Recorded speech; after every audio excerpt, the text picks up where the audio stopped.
Live from Harbor Station, it's the Vector Spaceman Show. Now here's your host, Vector Spaceman.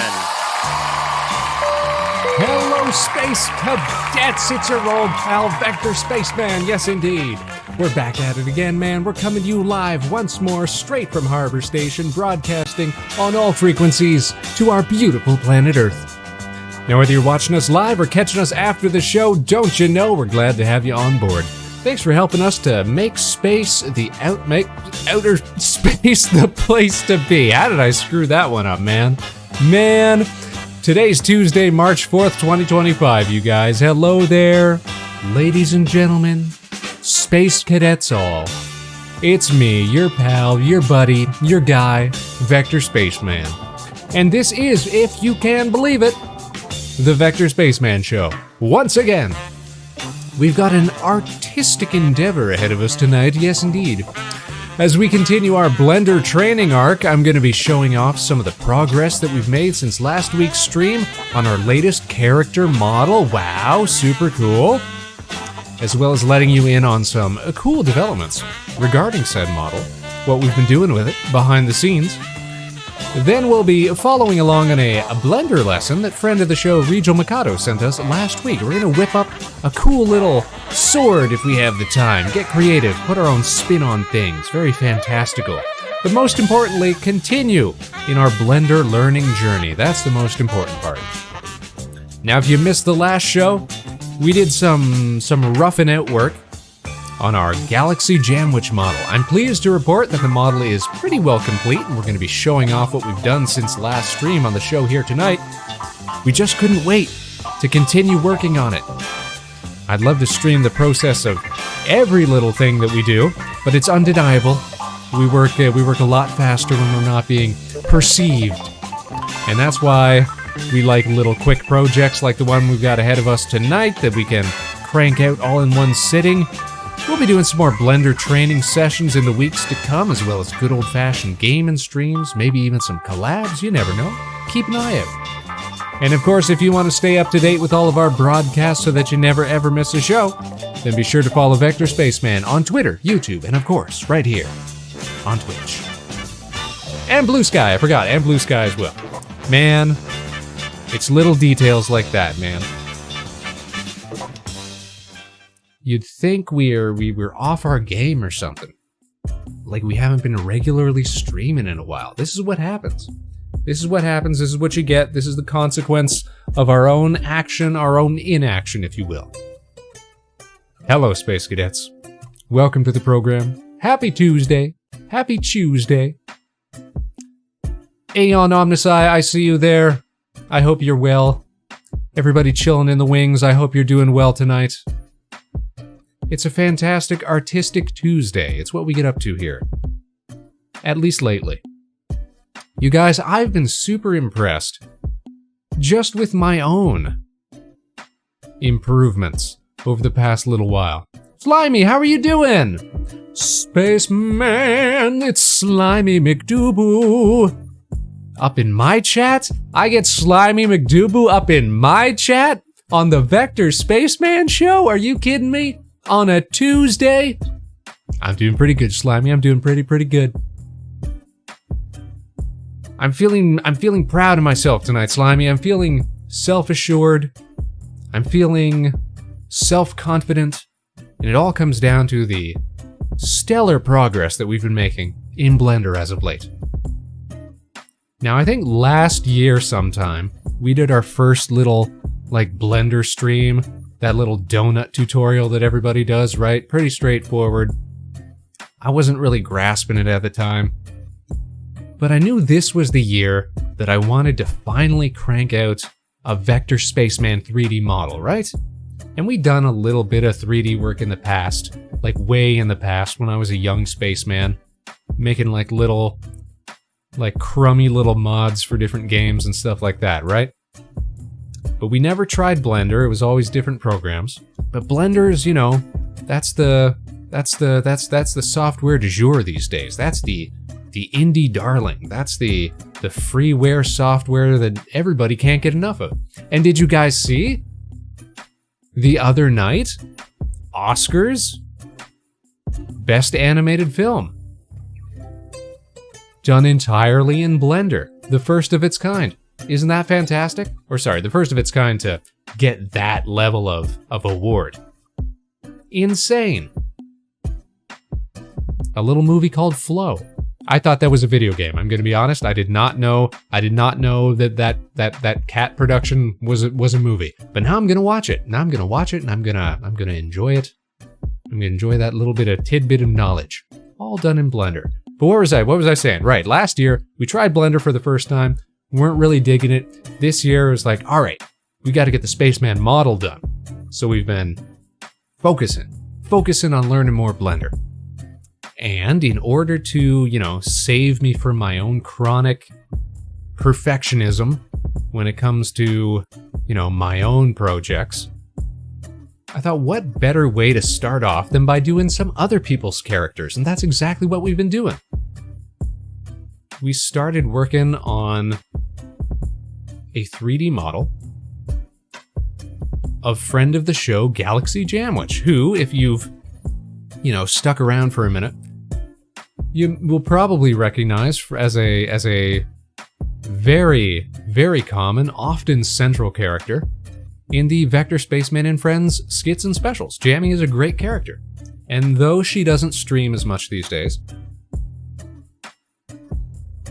Jammy has still got one of my favorite designs of a VTuber. So we made a cool little model, and we were working on that last week. I've got it just about finished this week, and I started doing some other stuff with it too. I'm going to show it off tonight before we get into, our project for the evening, which is an entirely other little tutorial that we're going to follow along with. But first I was like, well, we got to show off the Jammy model. So that's step one. Show off Jammy. Talk about what we've been doing with the Jammy model, and then we'll get into building something new and something cool tonight. But I hope that you've had a good week, a good month. It's March already, you guys. It sneaks up on you. It sneaks up fast. It'll be spring times before we know it. And then summer times, and you know what that means? It's that we usually stream even less. So let's try to get, some good stuff done in the next few weeks and months. Maybe try to stream 2 or 3 times a week. We'll see what we can do. Always subject to the availability of the Spaceman. Now, you guys want to see our super cool Jammy model? Let's pop on over to the big screen. And let's start looking at this model that I'm oh so proud of. Let me just throw on my tablet hands since we're working at the PC tonight.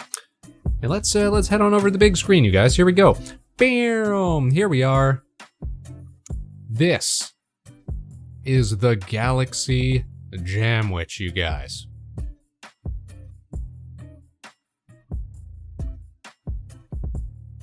Just gonna hide file paths. There we go. That should be fine.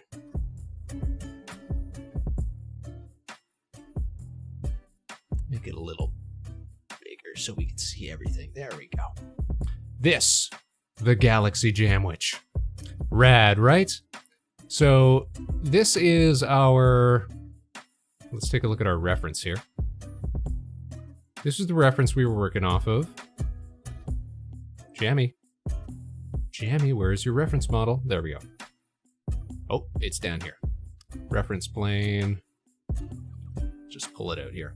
So this is the reference we were working off of. Jammy's got a great design. I've always thought so.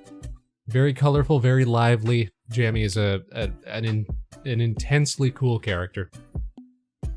And we were able to translate, I think, most of the, if not all of that energy, into our 3D model here. So because Jammy is a 2D VTuber, as we all are, or as most of us are, rather, we never really get a good look at Jammy's backside. So we had to get creative in like, all right, how are we going to support the model? So we decided as a bit of creative liberty, that Jammy wears a little jetpack on her back. And that's what allows Jammy to soar through the air, because we always have her like floating in the skits and specials. So that's what allows Jammy to levitate through space, as well as create this jet of exhaust here, which is holding up the model on the base. And I think that turned out pretty well. Like, obviously it's not 100% faithful to the Jammy design, because we don't really know what the backside of Jammy's suit looks like, but everything else is pretty well spot on. We got a smiley little sandwich with her little helmet and her antenna ears, her little headlights and her voice box, whatever that is, her little slime trail, her bulbous jam globules. But I really like how the jetpack turned out. But that's cool, Spaceman. You made a neat model, so what? Now what are you gonna do with it? Well, that's what I've been working on today and this afternoon, you guys. Basically, yesterday and this morning, I was working on cutting up this model so that we can actually 3D print it in various parts. And would you believe it, I've actually got the first few pieces to this whole modeled contraption already printed out. It's come along very, very well. Now, the issue that we're going to have mostly, and you can see how it's sort of broken down here. So check this out. We've got the front piece. We've got the back. Oh, I just want to move just the back piece if I can without moving all the parented pieces. Come on, man, not that.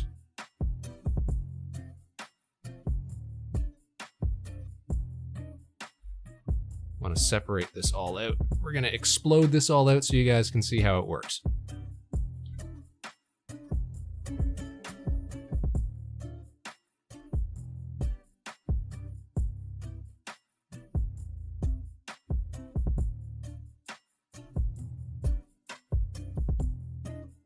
There we go. And that should be a pretty good explanation of how this all fits together. So you can see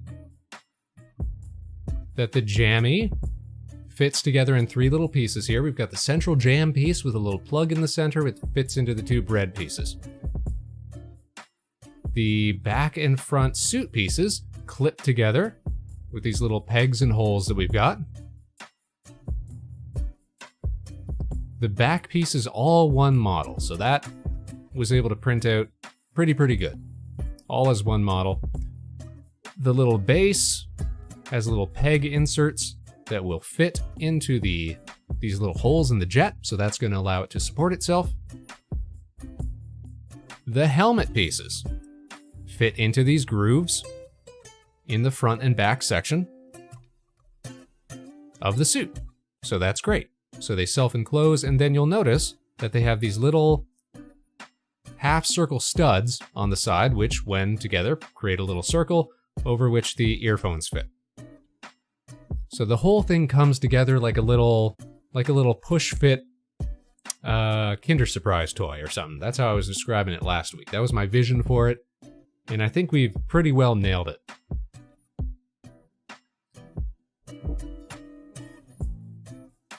And we've got the first few pieces printed off and ready to get cleaned up already. So we do have a resin printer here at the station. So that's what I was working on this afternoon. These 5 pieces here, the suit pieces and the jam sandwich pieces, those are all printed off and ready to be de-sprued and cleaned up and cured and fitted together. Now, this has been a great learning experience because this is the first multi-part fit together model that I've ever worked on. Lessons that we've learned from this. So as you can see, we've kind of cut out a space on the insides of the suit pieces to fit the contours of the bread body. If I were doing this again, and it may be a change that I make for future copies of this print in particular, there's a few things that I might do differently. I would probably, instead of making this awkward cutout surrounding Jammy's body, I would probably just cut like a rectangular portion into Jammy's body itself. So it would still fit flush against here.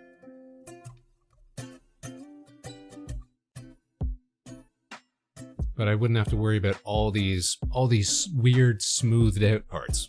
You know what I mean?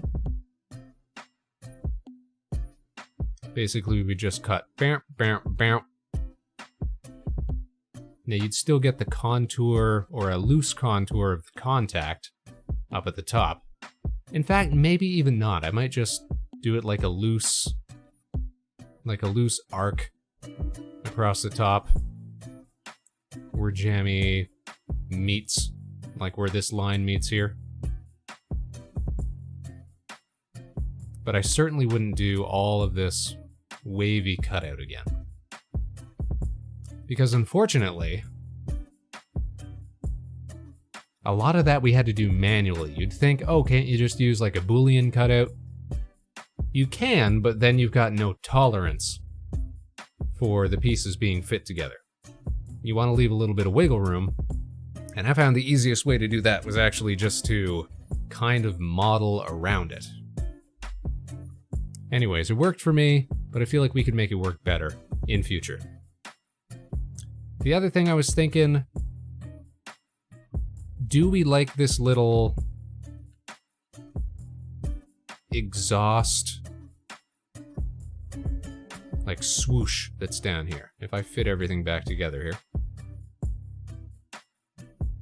Won't let me undo all the way. Hold up. Let me just reload this.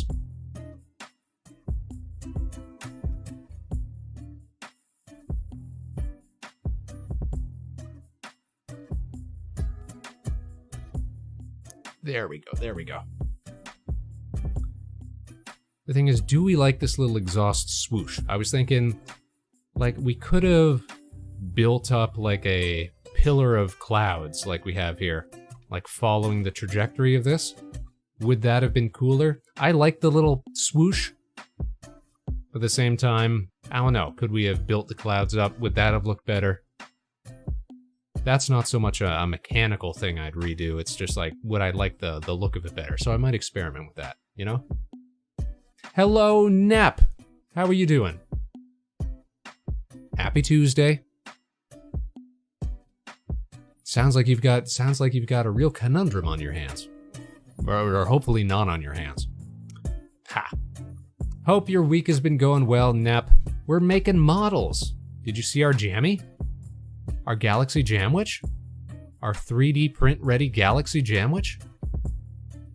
Yeah, right? It all turned out pretty good. Pretty good. And actually got started on the 3D printing process today. So we've got the Jamwich herself and her two little suit pieces. Tomorrow I'll be printing off the base. And then comes the point where I'm gonna have to order some transparent resin for the helmet pieces.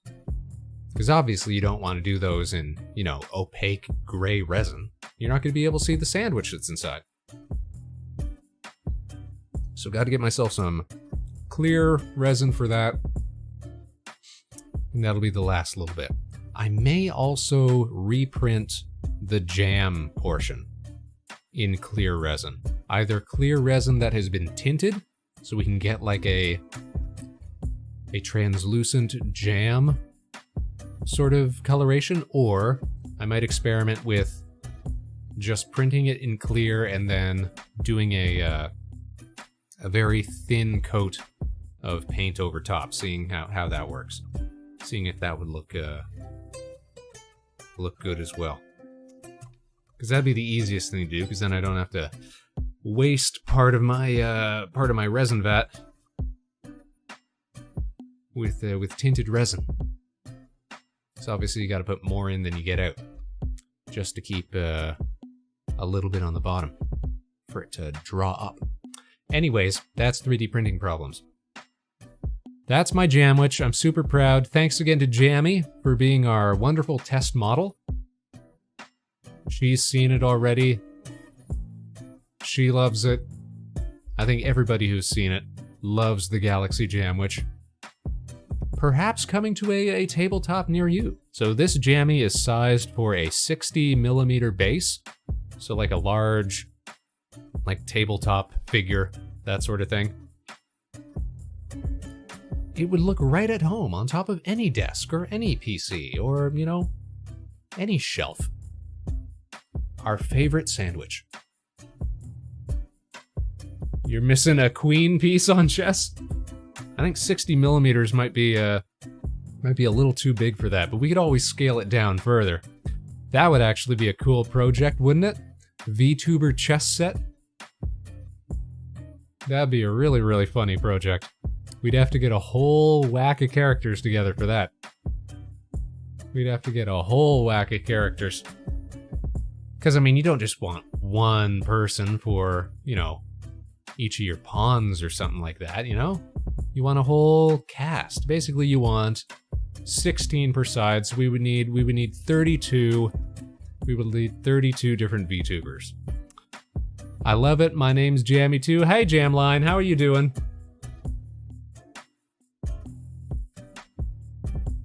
Welcome to the chat. Nice to see you. We saw you in somebody else's chat. I can't remember if said it right on the first time. Well, I remember seeing you in, was it either Palms or the Game Grottos or somebody else's chat, and like spelling out how it was to be pronounced. So that's why I remember. But hey, thanks for following the show. Thanks for being here. Oh, it could have been Alpine too. Yeah, it could have been Alpine. That makes sense. I probably saw you in Alpine's chat when Alpine was testing out some of that recent claymation stuff. You're honored. We just got a pretty good memory for some things. Obviously, we forgot exactly where we saw you, but we knew we saw you somewhere. We knew you saw you somewhere. Welcome to Harbor Station with me, your host, Vector Spaceman, on this, the Vector Spaceman Show, where we do games, where we do animations, where we do skits and specials, and we do collabs and all sorts of fun stuff. It's great to be here, and it's great to have you. You got a big responsibility as a space cadet. Part of the ship, part of the crew. Tonight, we are doing Blender stuff, as you can see. I was just talking about our recent model that we put together. This is Jammy. We'll do another big shout out for Galaxy Jamwich. So this is not an original character, or sorry, this is not our original character. Galaxy Jamwich is a fellow virtual streamer, a fellow VTuber, if you will, who has appeared in, I would say, almost every single one of our Spaceman and Friends skits and specials.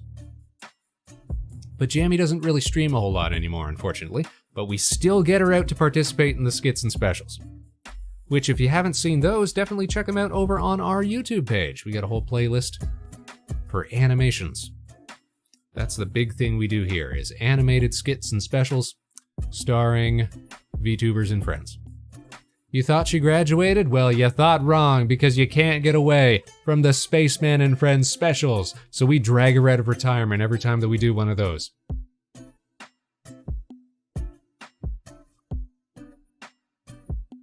And yeah, this is our first 3D print ready, fully custom, multi-part model that we've ever done, which is a big step up from... Well, this is basically our first real Blender model, now that I think about it. We went from, you know, that donut tutorial that we did last year to this, with really not a whole lot in between. So I'm very thankful that Jammy has such a, I don't want to say basic, but like she hasn't got arms and legs and stuff like that, so it's easy to focus on just, you know, general shapes. We learned a lot by working on this model, and we're very thankful. And the real question is, who's the next VTuber model that we're going to try to model out into something cool, something printable, something fancy, something I can put on my shelf? Stay tuned. But anyways, that's the update on Jammy. It's my favorite. It's easily the best model I've ever done. But we're going to start a new model tonight, you guys. So last week we had friend of the show, Regal Mikado of the Nova Swarm. Is there a 3D vector spaceman? No, so here's the deal. And this is why. Let me explain. So last year I was like, oh man, I should learn Blender. I could make a 3D vector spaceman, you know, use it in the skits and do all sorts of stuff with it. It'd be nice to be able to spin around, that sort of thing, because we can only, rotate so much. We can, fake 3D, but we can't, you can't see the backside of my head, and you don't know what could be going on there. We could have a parasite and we wouldn't know. We'd have no way of telling. No way of telling. But I did the little tutorials for Blender. I just couldn't really get it at the time. Sort of fell by the wayside, but I was like, all right, this is the year. This is the year we're gonna finish up the Vector Spaceman model for reals this time. But because everything that we do here is self-produced, from the station to the live 2D model, everything, Vector Spaceman is a self-produced show. It's a self-produced enterprise. Everything we do here comes completely out of our hands. Even if it is sketchy looking, it's still distinctly our style. Distinctly, like we try to capture an early 2000s Flash aesthetic. That's really what we go for. And that's what we get. But I tend to be, especially with projects that are like having to do with Spaceman, I tend to be kind of a perfectionist. So I didn't want my first model, or even my second or third model, as I was still sort of getting a feel for Blender, to be Vector Spaceman. Because I knew I'd be super critical of it, I'd overanalyze, I'd overthink everything. So we decided to start with some friends of the show. So we started with Jammy here, because Jammy is our friend, and Jammy has a great model, and now Jammy has a great 3D print. The next model that we do, we're gonna want to do someone that has limbs. That's gonna be the next step. Because we actually did do a little bit of posing for this model here. Like the Jam model, as you can see, it has a bone structure, but it really only controls like, oh, you know what? We committed all this stuff, so it's not gonna let us pose it anymore. That's fine. As you can see, the shape that it's following here, we sort of posed the little jam tail, and we twisted the body around to make it look more like, wow, like soaring through the air, that sort of thing, right? But that's all pretty basic stuff. We want to make a model that we can like properly pose with arms and legs, or maybe a tail or something like that, or ears or something like that. Something more complex. That'll be the next model. And then maybe a couple more models down the line, then we'll get to a real Vector Spaceman 3D model. Which by that point, we should be happy with our process. We should be comfortable enough that we can take on a project like that and feel good about it, you know? You gotta feel good about it. So who should it be, you guys? Who should our next target, our next victim, our next model, our next muse? Who should that be, do you think? I've got some candidates in mind. I'll probably be reaching out within the next day or two to see if they'd be down to having a Spaceman rendition done of them. I like VTubers that have like mascot characters. I think maybe doing somebody's mascot would be a good next step.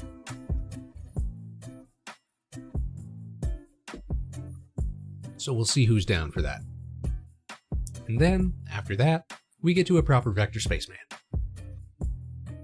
And the nice thing about doing a Vector Spaceman 3D model is that I'm finally gonna have to like commit to how the helmet looks from like the backside and the different angles and what have you. Because we get a slight bit of information about how the helmet looks when I turn completely.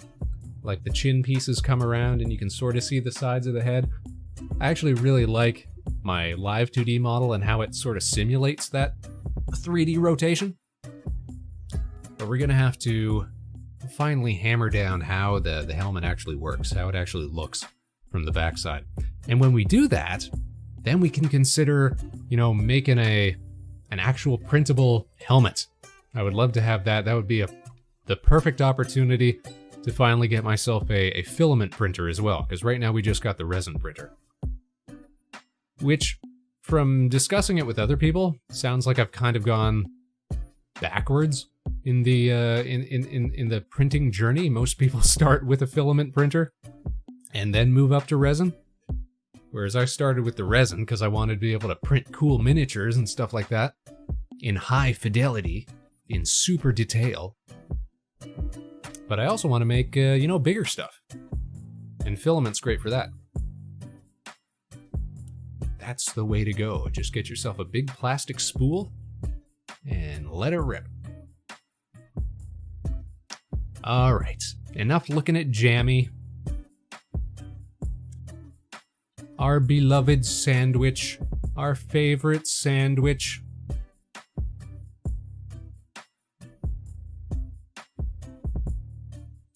It's time to start something new. Alright, so I didn't even think how we're gonna set this up. We're gonna be following along a tutorial today. Friend of the show, Regal Mikado of the Nova Swarm sent us a tutorial series after last week's stream. So I was still saying, I want to improve my Blender skills, learn new stuff. So Rig was like, here, follow along with this. You get to make a cool sword. So I was like, hey, we'd love to make a cool sword. Get creative, make some creative decisions as we're going along. That's the tutorial we're going to be following tonight. Rig recommended. So I'm going to have to figure out how we're going to do like this screen within a screen. I think we can make this work. Let me see here.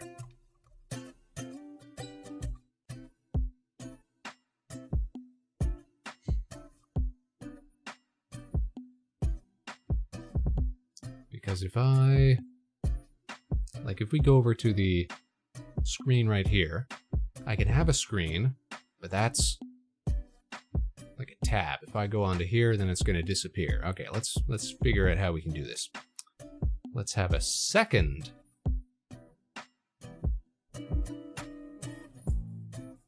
We got a display capture. Now I need a screen capture. And if I turn this on, yes, okay, so now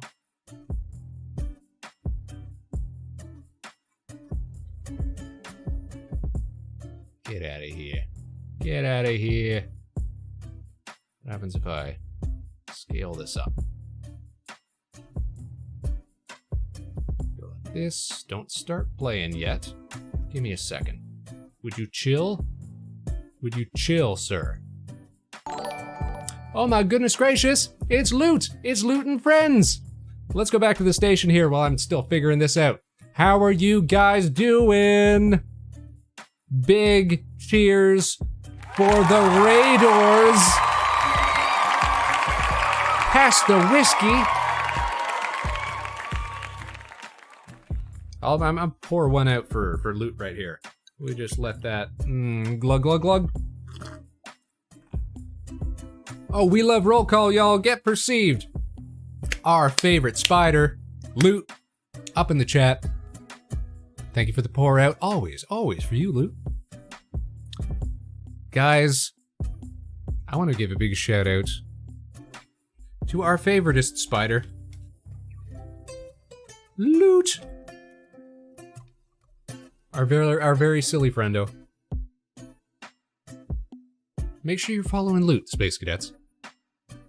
Because Loot also, a fellow virtual streamer, an entertainer, a visionary, a podcast host, an entertainer, a collaborator, an innovator, an alliterator, just like Spaceman. And yeah, don't be caught slacking, Loot. You gotta make sure you follow yourself as well. How are you guys doing? Everybody who's just tuning in, welcome to the Vector Spaceman Show. I'm your host, the Vector Spaceman. If you can believe it, once again, wow, it's a Tuesday, and we're chilling here at the station, Harbor Station. Your home for independent virtual streaming, self-produced content. We do skits, we do specials, we do all sorts of fun stuff. Did you know that Loot appears in the background of some of our skits and specials? Various scenes in various forms even. Sasha and I were playing a fistful of frags for March Nemesis. March Nemesis! You're making nemesis in March. We're making weapons tonight. We're following along in a Blender tutorial. We're gonna make ourselves a cool sword. A cool sword. Mystical and magical. I decidedly won, but the real winner was the laughter that we had along the way. You see, guys, you don't need to have March nemesis. You could have March friendship. It didn't work. It worked better in my head. Heck yeah! So Loot, let me show you something. Loot, you've seen one or two of the Vector Spaceman skits and specials.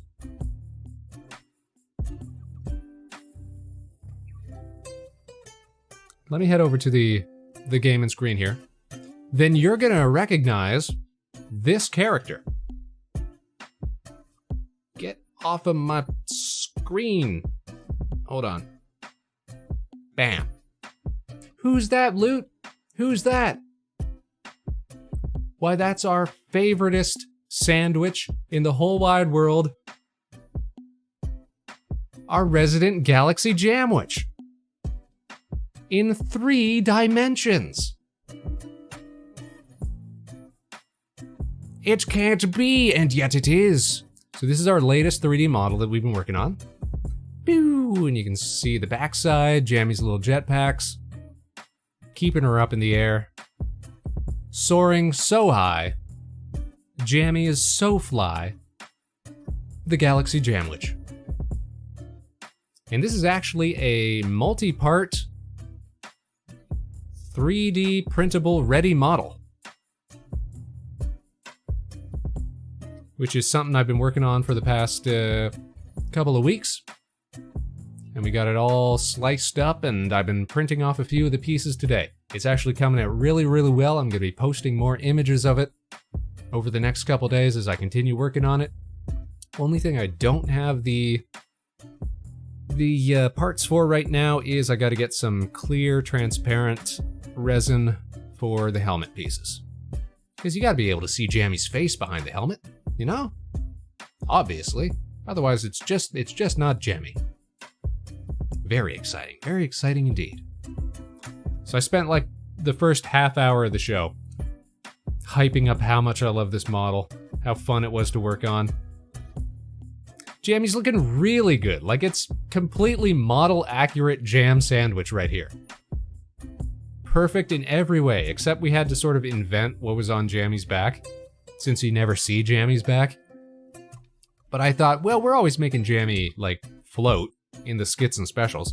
Let's just give her a little jetpack, and that'll allow us to make a little base, and that will allow us to keep her up in the air. She just does a little whoosh, a little exhaust there, right? Beautiful. Our Galaxy Jamwich, our sandwich friend. And yeah, this model is scaled for a 60mm base. It would look perfect on any desk or shelf, or in your PC case, wherever you've got room for a sandwich. But we are actually working on a brand new model tonight, so let's go new model. We're going to be following along on a tutorial that Regal Mikado of the Nova Swarm sent to us last week. Rig was like, Spaceman, try learning from this. So this is what I was trying to set up here. As we got raided. How do we, I gotta scale it in here, don't I? Scale that down, scale that down, scale that down, scale that down. That down. There we go. Now we can move you up into the corner there. Now you guys can see what I'm seeing. I'll be vibing with this while I grab myself a snack wisdom. In fact, I'd recommend that all of our space cadets grab themselves a snack, perhaps even a drink. A whiskey, if you will, so you can pour one out for loot as well. Why were we being asked for whiskey exactly? I don't think that was ever explained. You know, I want to be on your team. I want to be a helper here. But, you know, I also have questions.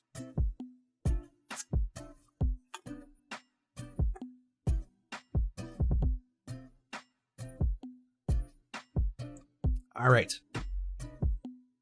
We've got our basic cube. And we're ready to go. Fistful of Frags is a Source Engine Western shooter, and one of the voice lines is, pass the whiskey. Ah, pass the whiskey.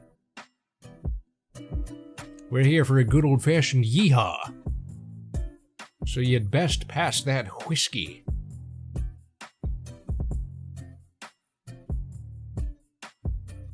Alright, I've just realized that that is part of the screen as well. And that should be fine. Alrighty. Looks like we are ready to go. Let me toggle off the station music here.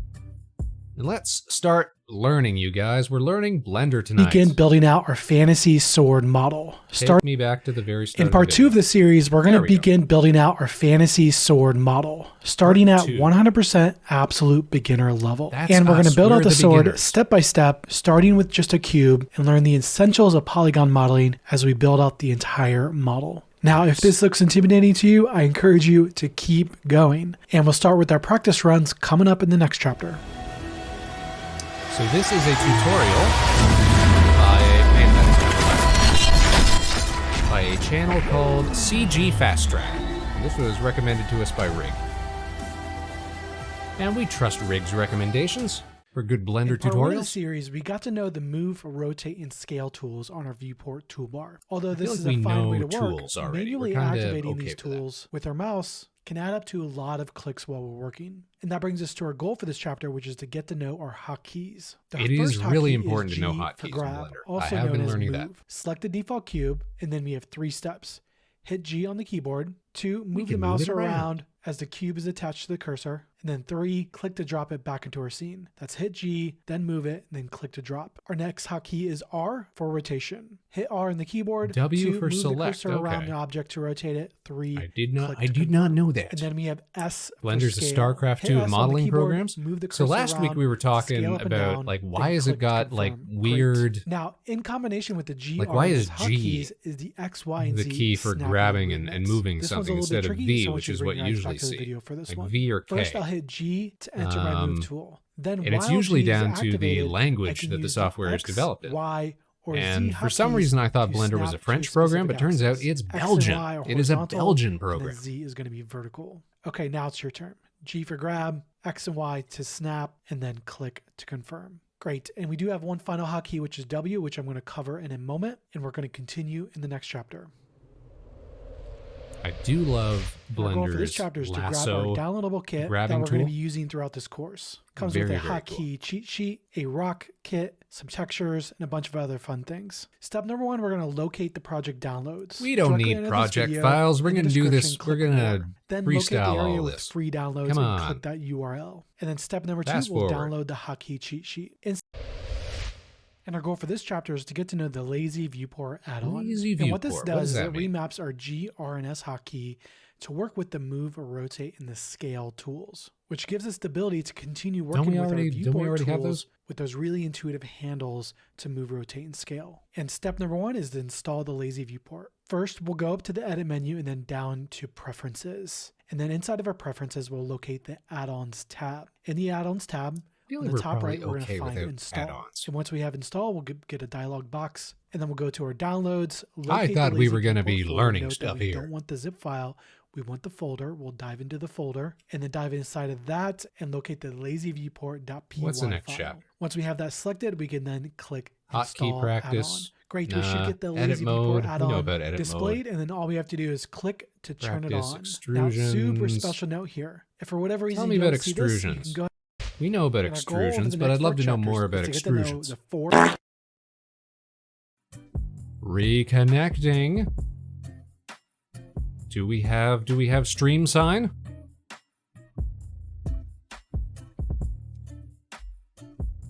Let's check. All right, if I go to Twitch, I can see myself streaming. Ergo, we must be back. Looks like we had a little downtime there. Hopefully we didn't miss too much. And here I thought we had all of our web troubles sorted out. Evidently not, Spaceman. Gotta get your webs checked. Alright. Back to the show then. Back to this tutorial we're working on. We're learning about important tools in the Blender pipeline.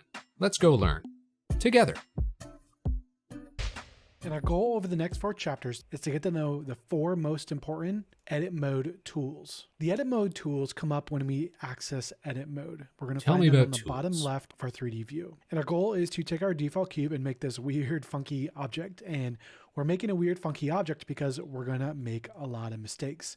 This is your chance to mess up and learn from the mistakes, because edit mode is a lot like I love learning from mistakes, and I love messing up. It is a very, very, very delicate workflow. And our first edit mode tool is going to be our extrusion tool. Our extrusion tool simply extends the mesh and adds more resolution while extending that mesh. And our step number 1 is to reset our scene. I'll go up to the File menu, and then the first option New, and then the first option General. File, New, General, and then I'll click Don't Save on that. Great, and now we've reset our scene. And our step number 2 is to select the top polygon face. I'll make sure my default cube is selected, and then I'll hit Tab on the keyboard to jump into edit mode. And then we'll go to our selection tools and change from vertice over to polygon faces, the third option on the right. And while I have my polygon face selected, I'll select the very top polygon edges. Face. Great, now we have our selection. And then step number 3 is to do our frame selection. I'll go up to the view menu and then down to frame selected, or hit number pad period. And then we'll snap and zoom in and get close. Now, the reason why this is so important is because we're going to be cutting this object up, and we want to be very, very close to it. The closer we are, the more control we have, selected. And the less mistakes we make. So it just zooms in on our... Step number 4 is our extrude. Now, I want your eyes back on the video for this one. This one's a little bit tricky. While we're working, we want to be thinking about this analogy the entire time. We can think of edit mode as a destructive workflow. So first I'll find my extrude tool. It's going to be the first option on the edit mode toolbar. I'll activate that, and then we'll notice that we have a new yellow handle with a plus icon. I'm going to click and drag upwards in the direction of that handle to perform this extrude. I've just been hitting the E key since I know that that's the hotkey for extrude. And then I can click and drag again. Or we could even go inside. Second extrusion. Great. So that is our extrude tool. We could scale it down. On the left side of a our little inset box. Our extrude we could make a little hypercube. Let's do that while this guy's chattering. After we Let's go undo. Let's select all the faces. Drag on that upwards. Let's and be extrude. Very careful. You don't want to let go until you're ready. As soon as you let go, you perform the extrusion. And then click and drag again to perform the second extrusion. Constantly thinking about our scissors analogy. Now I'll continue to test this out, and you can continue to experiment with this. Zoom out a little bit if you want to do a little bit of a longer extrusion. So you want to be really close to do really tiny extrusions. And then you can zoom out a slight extruding along the normals. Further extrusions. And then I want you to practice selecting the side extrusions, the side faces, to do more Tesseract tutorial? Yeah, that's what I was thinking. Okay, so let me think of another way to do this then. We'll inset everything. Great. And that was our extrusion tool, and we're going to continue in the next chapter. Come on, man. Let me... And our goal for this chapter is to get to know the inset tool. What the inset tool does we're talking about insets right now. And scales it down. But it also, while scaling, adds more resolution to the mesh. very similar to the extrusion. We select and our one very first face step and is to inset frame it. selected, continuing to get close and reflecting back on the scissors analogy. While my polygon face is still selected, I'll go to the view menu. We can and then redo hit that on all these frame other faces. selected to be able to snap in place or hit number pad period. Great, and now we're in close, and now we're going to go to step number 2, which is to do our inset tool. Directly under the extrude tool, we're going to find our because inset it tries to do... We'll activate the inset tool, and now we'll notice that we get them a as a yellow group. circular shaped handle. See what I got here? Over Instead the of doing them individually, until it turns white. let's and now we can click and see drag if there's and a go way that we inward can to individual. scale There we this go. Polygon face down and add more resolution at the So same now time. we'll select all That the is our inset faces. tool. We'll Do it once, inset.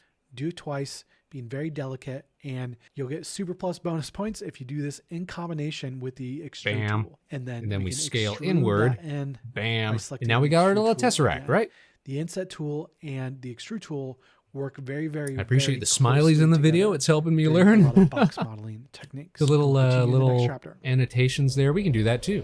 You can draw a little And our goal for this chapter smiley is to get face to know the on all of merge our stuff tool. too. The merge tool is how we take two different vertices and then merge them together to make one single We haven't been vertex. following along That the is our tutorial merge 100%. tool. And our very first step is to Because deactivate we kinda all know the some tools of that this we've been stuff, working with. but we're So we having don't fun. accidentally make mistakes while doing our selection. And the easiest way to deactivate is simply by selecting Let's our try selection tool to up in the copy top left what of this our guy's viewport. got going Great, already. now we have all the tools deactivated. And then step number got 2 is to something like select this. the vertices. Up in our edit mode selection tools, we'll switch from polygon face Something like over this. to vertex selection, the one on the very left. And then while I have vertex selection mode on, I'll select one single point on the like mesh, this. one single vertice. And then I'll shift select a second one. Great, and now we have our selection. And step number 3 is to do a merge of And something like vertices that. operation. While I have these two vertices selected, I'm going to hit the M hotkey on my keyboard, and that's going to give us access to the merge menu. Then at the very top, we'll select merge at center. And then as soon as I click that, we'll notice that those 2 points I become see what he's doing one here. point. Great. And we'll just We can do continue that. We can do practicing that. this. I'll do two more. One at the Merge bottom. Select at shift the select, center, M, and then it looks merge at weird. center. Great. And Why would you now do that? We'll do another one. Select another vertice. Shift select another one. Merge at center. just Great. wrap And that around. was our merge tool. We have one final tool coming up in the next chapter.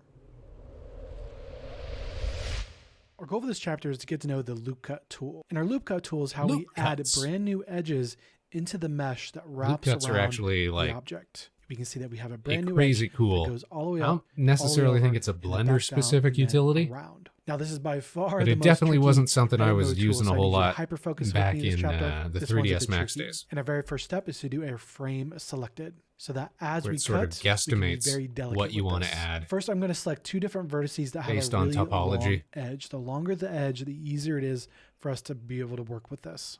And then we'll go up to the view menu and then down to frame selected to be able to get as close as possible to this edge so that it's going to be as easy as possible to work with. And step number 2 is to do our loop cut. Now I want your eyes on the video for this one. Watch me do it once and then I'll have you do it. The first step to doing a loop cut is to do Control R on the keyboard. Control R hotkey. Then as you move your mouse around, you're going to notice that we start to see this yellow flashing highlight going around. It's very important that we don't actually click anything as we're moving our mouse or cursor around until we get to step number 2, which is to find the center of the edge. I like that I'm Move your able mouse, also hover it to over, find the scale center by of an the edge, axis and you should see that the yellow line locks into place. Once you have it to locked, straighten out then you can move vertices. to step 3, which is to click to activate the loop cut. And now while it's activated, you'll notice that you'll be able to slide up and down along that edge This is to also be able true. to drop this loop cut wherever we want. We can drop Step this number wherever 4 is we then want. to simply click to drop the loop cut onto the mesh. Another thing Now, if I you ever really make a like is mistake the during ability the entire to process, you can grab always hit vertices. escape to deactivate You can like the move tool. them around Okay, freely. now it's going And to if be your we're turn. looking at a Hit Control on the specific keyboard and very carefully orthographic find view, we the can, edge you know, center. Don't lock click it to a anything specific as you plane. see the flashing yellow light. But at until any you point, we move can to step also number 2, which is to double find click the edge center.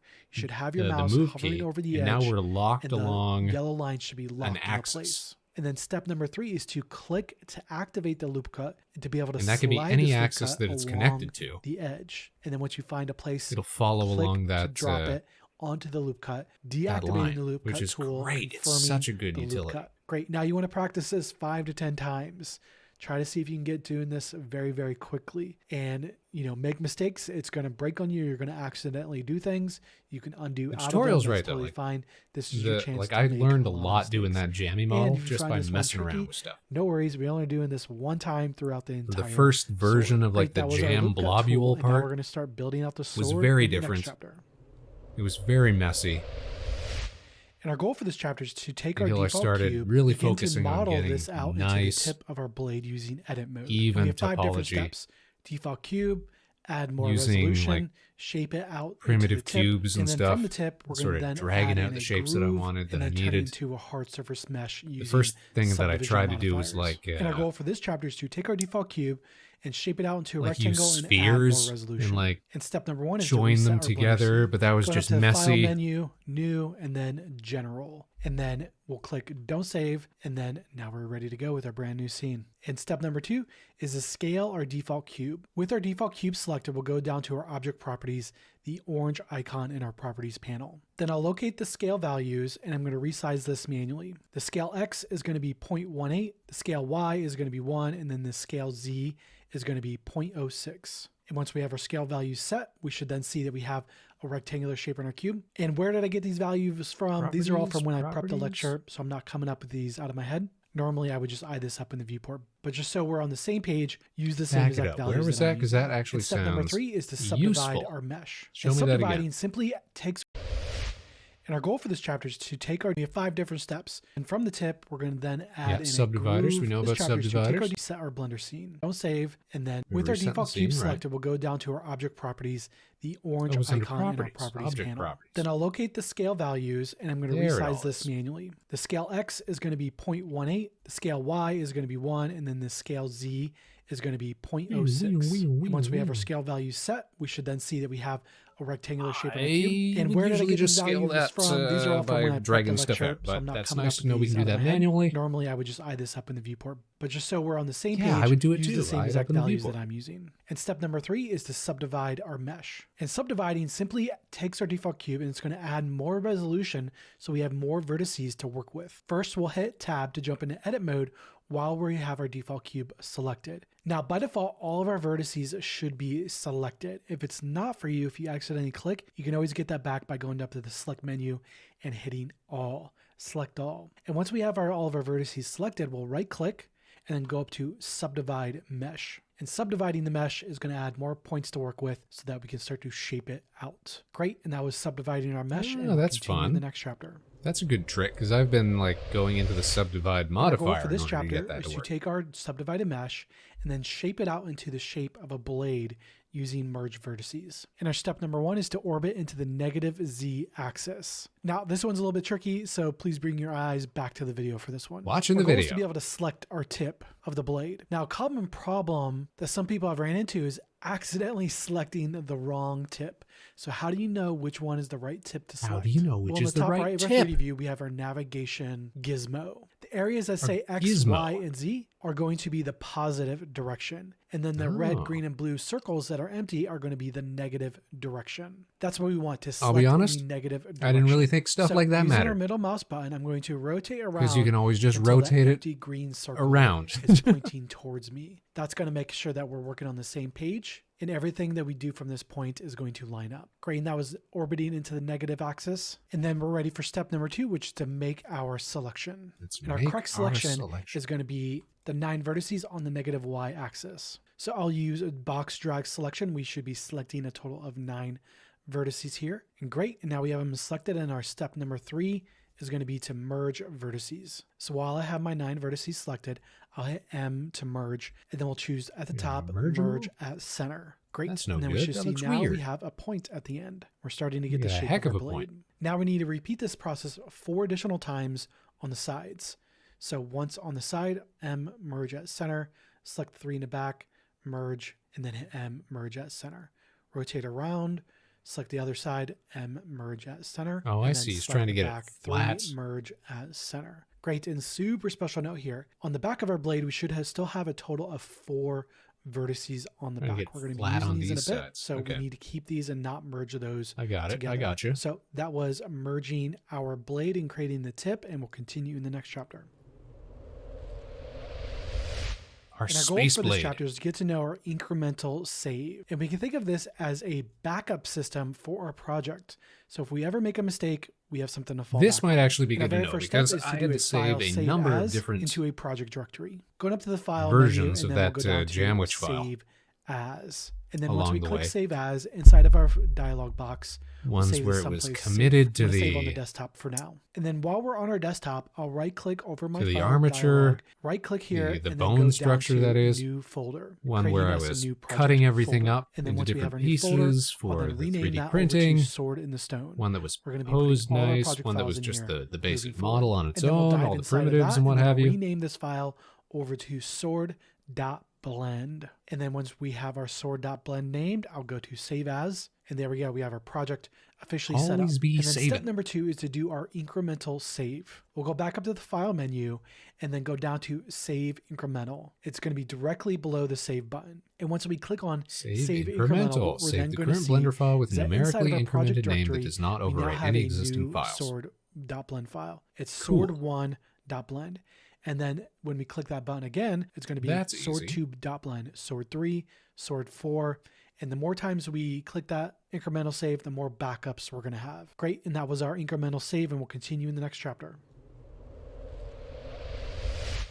And our goal for this chapter is to take the tip of our blade and add in the center groove into the mesh. And we're going to do so with the help of our bevel tool. This is a brand new edit mode tool that we're going to get to know. And this is your reminder to go up to File Save and then another file, Save Incremental, to lock in your progress from the last chapter. And step number 1 is to make our selection. So our very first point is going to be this point right in the center of our blade. That's going to be the very first vertex that we select. And then we'll shift select the 3 in the back. So I have 2 selected now, 2 vertices selected now, and then I'll shift select the 3rd and the 4th vertice. And then we're going to do another one down here in the back, the same exact one on the other side. Now we're going to have a total of 5 vertices selected. 1, 2, Great. 3, 4, 5 and now that was our selection. Selected. And step number 2 is to do our bevel. Now We're this is just your reminder, bevel the bevel along tool those edges, is are we? very delicate. So you want to be zoomed in close and watch me carefully. First, I'll look at locate the that. bevel tool. It's going to be the one directly underneath the Swing, inset tool that we just like used that. earlier. I'm going to activate that. And we should then see that we have a handle. So I'll click and drag. And while I'm dragging, I'll size the bevel. And clicking, holding down. And then once I And then find what are we that gonna do? around We're gonna 30% of the width of the blade, I'm going to extrude let go to inward drop or in the something? bevel. And then there we go. Now we can deactivate the bevel by clicking on our selection so that we don't accidentally bevel anything in the future. Great, and that was our bevel Something tool, like and we'll that, continue in the then next smooth it chapter. out. Let's see what they And we're want us to continuing do to here. work on our center groove. This time we're going to add the center edge and scale it down to make the depth in What the do we do, groove. loop tool We're going to do so down with the the help of center? our loop cut tool. Loop and then this cut, is your yeah, reminder to called go it. file save and then Bam. file save incremental to lock in your progress from the last chapter. Now we've And got our these step number 4 1 is to automatically navigate selected. into Let's place. just I'm going to scale start along by the doing a Z-axis. box drag selection on the back of the blade, We selecting can, those 6 draw it vertices. in. This is the area that we're Like going to be working on here. that. And then we'll go up to the view menu And and then then down because to this becomes frame ugly here, we selected probably want to to be able to join snap into these place faces. so that we can get in nice Or, sorry, and close. join these Great, vertices now to we've create 2 navigated into distinct place. faces. And step number 2 is we're going to add in our loop cut. And I want you to bring your eyes back to the video. I'm going Miles to do this ahead of once, this guy's and then it's going to tutorial. be your turn. First, I'm going to activate my loop cut tool by hitting Control R on the keyboard. And then we'll move the mouse all around. And then step number 2, I'm going to find the center of the edge. And then once it's locked into that edge, I'm going to click to activate it. Now, this time we're going to do something different. Instead of clicking to drop it, we're going to hit the escape key to drop it. And the escape key drops it directly in the center, making a perfectly symmetrical loop cut. Okay, now it's your I would turn. actually We're going to hit love it if Control there R was a to activate the loop cut feature. tool. Move our mouse around to find the edge center. And then after we have the center locked in, we then click to activate it. And once you activate that it, would allow hit me escape to key to drop it to make not it have to perfectly worry about symmetrical. manually drop it moving the loop directly tools around. in the That it middle of the automatically blade. defaults Escape key to drop it. Great. to just Now we putting have it our in loop the cut. center And then step number and 3, exiting out. we're going That to do might our save you some scale. time. I'll hit S on my keyboard to activate the scale tool. And then I'm going to scale it down in the blue Z axis. in the We Z wanna go about axis, 70% of the man. way down here. Called it. Making a nice thick groove. There we go. And now we have our groove done, and we'll continue in the next chapter. Yes, we're going to apply a subdivide modifier. Our goal now is to take our low poly mesh and use a subdivision surface modifier to turn it into a hard surface mesh. Oh, but I called it though. That's what they're aiming for. A little bit of roundness to these edges to add a little bit of realism to the mesh. And a reminder to file save incremental to lock in your progress. And step number 1 is to add in a subdivision surface modifier with a simple smooth operation. So what is that? What are we doing? First, we'll locate the modifiers panel, the wrench icon in our properties panel. I'll activate that and then go up to add modifier. Once we're in add modifier, I'll then locate search and we'll use a search function.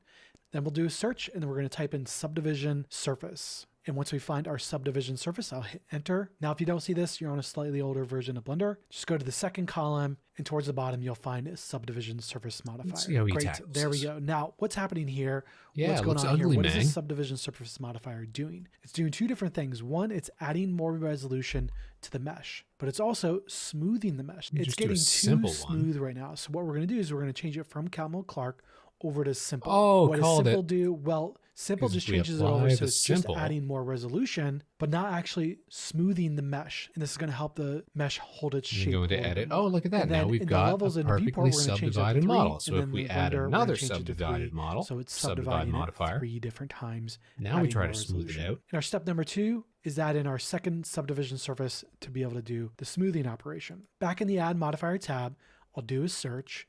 Then in the very top option, we'll choose subdivision surface. And then once we have that added, I'm going to change the levels in the viewport over to 1 and then the render over to 1 so that we're only subdividing it 1 additional time. Great. And then we hit tab to jump back out into object mode so we can see how this is looking. And if I rotate around, we now see that we have a hard surface mesh. It feels really dense. It feels really hard. But then the edges are rounded, but they're not perfectly sharp, making it much more believable and much more realistic. Now, a simple caveat here, there are more intermediate ways to do this technique, such as using the loop cut tools to add in loop cuts along the edges. That's kind of a wild way to go about it, man. And use this method. That's a lot of that was our subdivision surface processing power, a lot of vertices, just to create a very and our goal for this chapter is to take the tip of a blade and extend it down to make the full length of the blade. Reminder to file save incremental to lock in your progress. And step number 1 is to make our selection. First, I'll make sure my blade is selected, and then I'm going to hit tab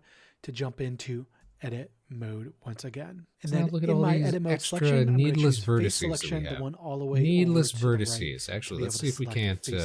Now I'll orient around to the back, and we're going to select these polygons on the back. Dissolve 1, 2, these. 3, 4, 5, 6, 7, 8. Using select Will it and then auto-connect shift selection. And then step number 2 is to do our extrude. Or so will first, it cause I'm going Blender to to crash? give myself a little bit more space to work on. It looks like it might cause Blender to crash. Here, and then I'm going to Not go responding. find my extrude tool one more time. And then once I got my extrude tool activated, I'm going to grab the handle and extrude it out a little bit. So just a little tiny bit here, and we'll make an adjustment. All right, let's undo that. Let's follow along with what this guy and wants to then do. drop it into place. Now, it's super important not to do this twice. We only want to do it once. Once you drop it, then you're done. And our step number 3 is to do our last action operator panel. In the bottom left of our viewport, we'll see our extrude region and move. If you don't see this, then it's deactivated already. If you click anywhere on your scene, this will disappear. So it's super important that after you do your extrusion, you don't click anything so that we can still use this last action operator panel. We'll click on that to expand it, and then in the Z value, I'm going to change the value length from what I have now of one of our sections. 4.8. Now, I'm giving you this value exactly. Repeat so that. We're going to be working on the same exact page throughout the course. Down the length extend it down to the full length. Something like that, maybe? 4.8, I'll collapse this panel. That looks all right. Now I can zoom out to see our full length of the blade. Great. Go smoke. And step number 4 Here's a technique I use. It may catch your PC on fire. Now, like, super special. I'm going to pause the first thing that we want to do is deactivate tutorial here for a sec. And let's wrap for a second, Space Cadets. I grew up learning how to do 3D modeling, learning how to do computer science, learning how to do programming and what have you, in the days where a game that was 1 gigabyte in size was, you know, like the limit of what we thought, like, yo, this is huge. Because back then, I remember the very first USB stick that I got because I had to use it for like school projects and stuff like that. I bought a USB stick and it was 1 gigabyte in size. Or sorry, I didn't buy it. My space parents bought it for me. But the point is, it was like $60 or $80 or something like that for 1 gigabyte.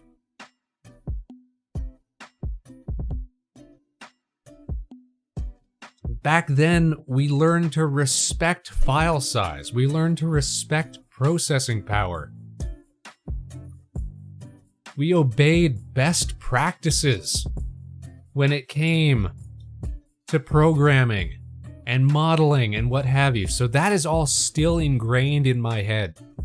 So I'm always like, I always view it as wasteful when I see people like,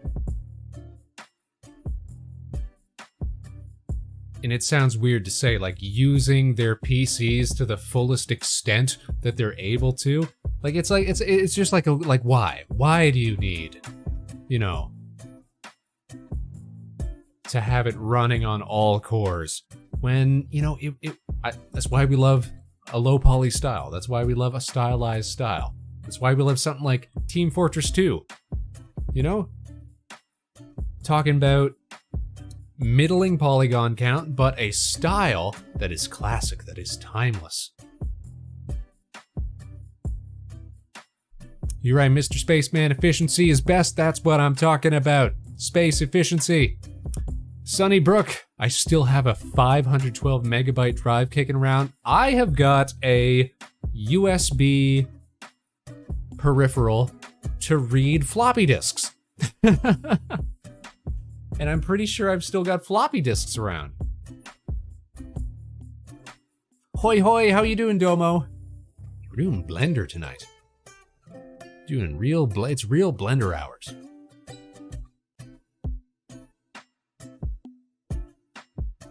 Here's how you know it's good. Yeah. When the GPU starts to smoke, that just means you're making something spicy. But they don't care about optimization. They just care about ship game, man. They just care about get product out the door. We'll hot fix it later. When a game came on a CD, there was no expectation that you'd ever have, hot fixes and patches day one, that sort of thing. I don't mean to sound like an old spaceman. I mean to sound like a spaceman who's fed up with lazy development practices. That's what I mean to sound like. And it sounds like you guys feel the same. That's how we know that you're good and loyal space cadets and that we're all in good company here. So yeah, when this tutorial is like, subdivide it 8 times or whatever, get your polygon count going crazy, it's like, we don't need all this. How many vertices is this? It looks like a big, I can't count all these. For what reason? This could have been a couple of bevels. Actually, does it tell me how many vertices I have selected? Where can I find that? Actually seems like something that should be very easy to find out. Vertex. Can I get a count? Can I get... Here we go. Tools, options, workspace, view. How many things do I have selected? Blender, tell me things. Give me useful information. It is nauseous inducing. Here, let's compare that to... You'd really like my friend Monica. She's a really good 3D modeler. Monica whom? Because I know a Monica who is a VTuber. Is this another VTuber or just a 3D modeler? Cineroll? That's Monica?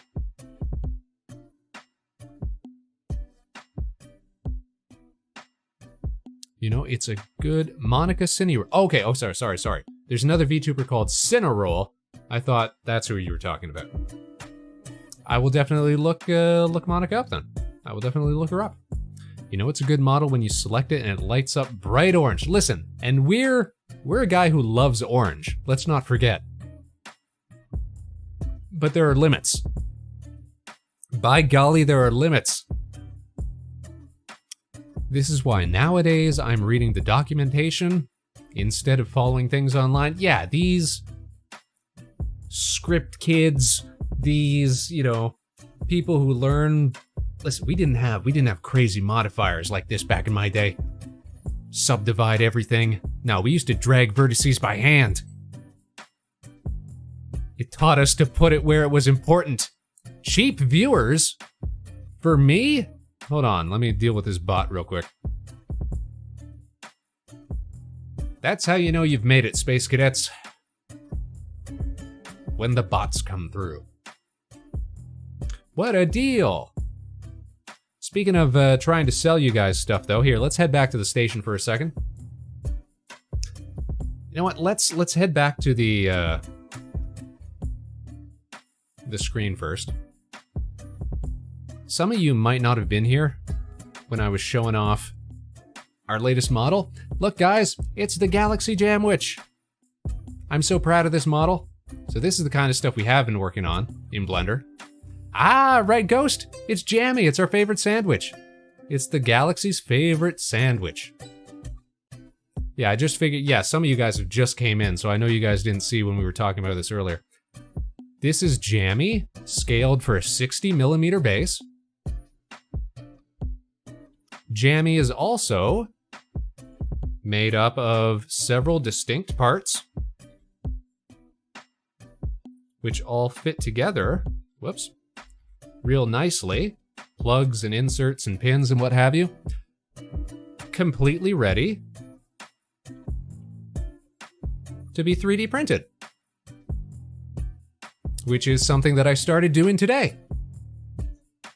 This has been my latest big little project. Jammy was our first test model for our latest Blender journey, and easily our most complex model. But that was nice, because Jammy doesn't have a whole lot of complex parts. Jammy's got no arms or legs. Jammy's just got, jam blobules and antennas and eyes and faces and her little suit and what have you. Yeah, I love 3D printing too. This is our first fully custom 3D print. So I've got the sandwich parts and the, oh, thank you so much. Thank you so much, Kern. Kern, we're looking at Jammy. Art. It's art with Spaceman. But I've got the suit pieces and the sandwich pieces printed already. They're looking mighty fine. Tomorrow I'll be printing the exhaust, which goes on the base. And then the helmet pieces, I'm gonna have to wait till I get some transparent resin, because obviously we want it to be see-through so that you can see Jammy's face. And then we'll get it nice and painted up. Do a little airbrushing maybe. And it should look pretty cool, sitting on Spaceman's desk or shelf or wherever. And you guys could have one too if you've got a resin printer. Maybe, we'll see. Probably want to clean up some of the pieces still. I was talking about that at the top of the show. Anyways, that's, been the latest step on our Blender journey. We're following along on this sword tutorial tonight, and we're just getting frustrated with their lack of efficiency.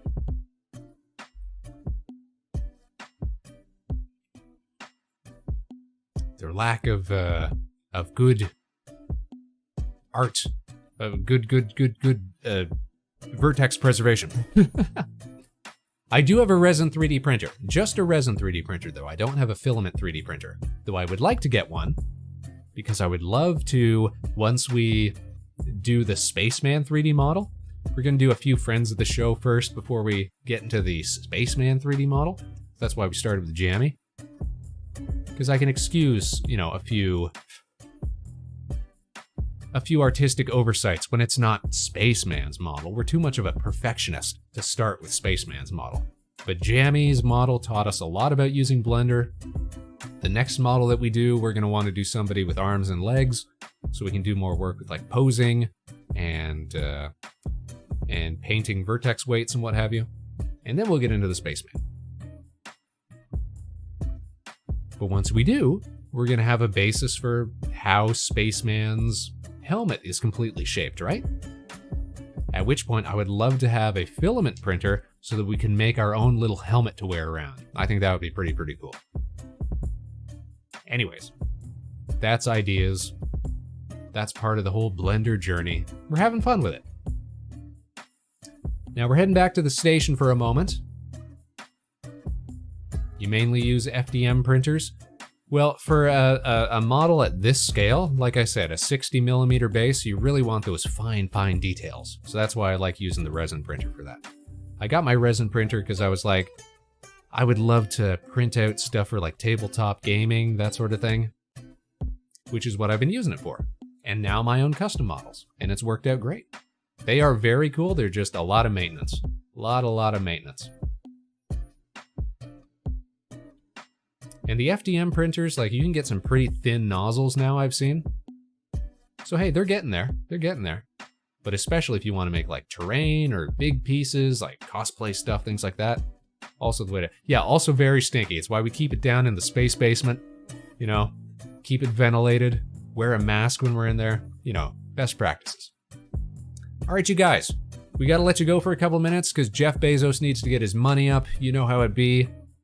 We're contractually obligated to run an advertisement. So we will be back in a couple of minutes, and then we're going to continue along with this sword tutorial. And here's what I think we're going to do. We're going to let the guy doing the tutorial continue to do things in his bad, terrible, wasteful way, and we're going to try to do it in a better way that still gets the same look by the end of it. Let's see if we can't do that. 2-minute warning. Go get a drink.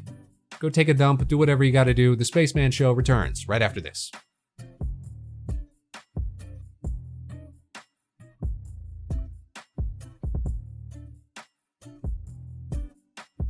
And I will use this opportunity to take a drink myself. Glug, glug, glug. And you know, if you're a certified space ace, or maybe if you're just lucky and got to skip the ad, hey, that means you get to chill with me for a couple of minutes. Pretty cool, right? Pretty cool.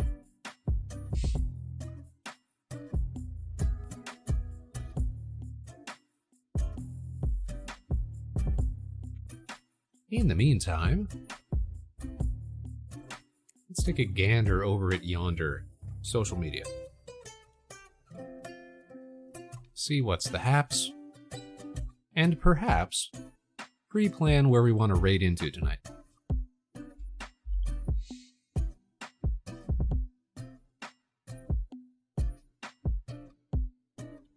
Give Jamline a follow.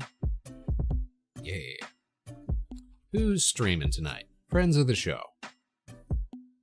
Corey's streaming. Nekomiki's streaming. Neurosis is streaming. Radius streaming. Sane's streaming. A lot of people are streaming.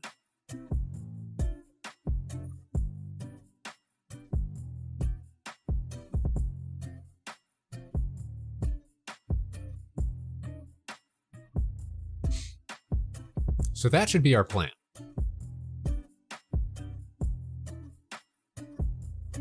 Is to try to follow along the tutorial and get close to the same result without being as topologically wasteful.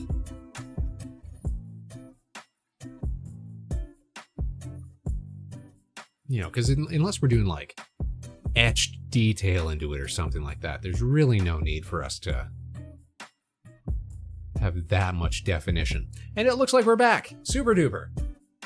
Okay, you guys, so here's the plan. We're going to continue following along this sword tutorial, but we're going to try to be a little more conservative with our topology. We're going to try to save a few vertices along the way. Let's head back over and see what we can do. And turn the screen back on. There we go. The extrude tool by hitting the selection button. This is going to make sure we don't accidentally extrude anything. And then I'm going to orient it to the back so we can see what we're doing. And then while I still have these back polygon faces selected, I'm going to right click and then delete faces to get rid of them. We're not going to be using them for the remainder of the course, so we can delete them. And that's also going to sharpen that back edge here, which will make it look a little nicer as well. Great, and that was our blade extrusion. We'll continue in the next chapter. And our goal for this chapter is to make the very base of our blade slightly wider than what we have in the tip. So it's very subtle, but very effective, making it feel more believable. Reminder to file, save incremental. And step number 1 is to do our simple deform modifier. First, I'm going to hit tab to jump back out into object mode. We're going to be done with edit mode inside of our blade. So while we're in object mode, I'll then find the wrench icon to go back to our modifiers panel. Once we're in our add modifiers panel, I'm going to collapse these two subdivision modifiers by using the upside down arrow drop down. Click that to collapse it, and then do the second one, upside down arrow, click to collapse. And then we'll go to add modifier, click search, and then search for simple deform, there we and go. then hit enter. Now, if you're on an older version, you can still add the same one by going to add modifier and then doing simple deform. Okay, and as soon as we add that, we notice something's off. It looks a little bit weird now. So step number 2 is to do our taper settings. So to fix this, we first need to switch it from twist over to taper. Now we need to change the axis from X over to it's pronounced Y, tapir. because we're working along the Y South axis. American animal. And then we're going to change our factor settings. I'm going to change this over to 0.35. Again, took a lot of experimentation to find that number. And then there we go. Now I'll zoom out and orient myself so I can see that now we have the tip is going to be slightly smaller than the base. And that was our simple deform modifier. And we'll continue in the next chapter. And our goal now is to begin creating out our guard. And in these next 2 chapters, we're going to start working on creating the base mesh that we're going to use as our starting point. We're going to start with the cylinder for the guard. We're going to start with the cylinder for the handle, and then 2 additional cylinders for the pommel. And then step number 1 is to set up our guard base mesh. First, we'll make sure that we're in object mode. Generally speaking, when we create new objects, we want to be in object mode. Then we'll go over to the add menu and then down to mesh, then over to cylinder. This is where we can create any new additional primitive shape, including new additional default cubes. For now, we're going to create a cylinder primitive shape. Now, it's super important that after you click on the cylinder shape, that you don't click on anything, because we're going to use our last action operator panel, and this is only going to show up if you don't click on anything directly after creating your cylinder. If you're not seeing this, you can try to hit F9, which will get this menu back. And if it still doesn't work, you can always right click, delete the object, and then recreate it to get this back. Then as soon as we locate our last action operator panel, I'll click to expand it. In the very top options, we're going to have vertices. We're going to change this from 32 over to 10 vertices. And now we can see what this does is it makes it less polygon. It makes it less dense. Generally speaking, we want to start low poly and then add more resolution, making it more high poly. All right, I feel like I missed a bit. And then we'll change the cap fill type from Ngon over to nothing. That's going to get rid of the top polygon. And our goal for this chapter is to make the very base of our blade slightly wider than what we have in the tip. So it's very subtle, but very effective, making it feel more believable. Reminder to file, save incremental. And step number 1 is to do our simple deform modifier. First, I'm going to hit tab to jump back out into object mode. We're going to be done with edit mode inside of our blade. So while we're in object mode, I'll then find the wrench icon to go back to our modifiers panel. Once we're in our add modifiers panel, I'm going to collapse these 2 subdivision modifiers by using the upside down arrow drop down. Click that to collapse it, and then do the second one, upside down arrow, click to collapse. And then we'll go to add modifier, click search, and then search for simple deform, and then hit enter. Now, if you're on an older version, you can still add the same one by going to add modifier and then doing simple deform. Okay, and as soon as we add that, we notice something's off. It looks a little bit weird now. So step number 2 is to do our taper settings. So to fix this, we first need to switch it from twist over to taper. Now we need to change the axis from X over to Y, because we're working along the Y axis. And then we're going to change our factor settings. We're going to change this over to 0.35. So again, took a lot of experimentation to find that number. And then there we go. Now I'll zoom out and orient myself so I can see that now this is we not have the shape we're going tip for, is going to be slightly smaller than the base. And that was our simple deform modifier. And we'll continue in the next chapter. Show me that again. Show me that again. And we'll continue in the next chapter. Than the base, and that was our simple deform modifier. And we'll continue in the next chapter. Pause. Let me see how that works. Right now it's really just... Oh, hold on. Is this because I'm still in...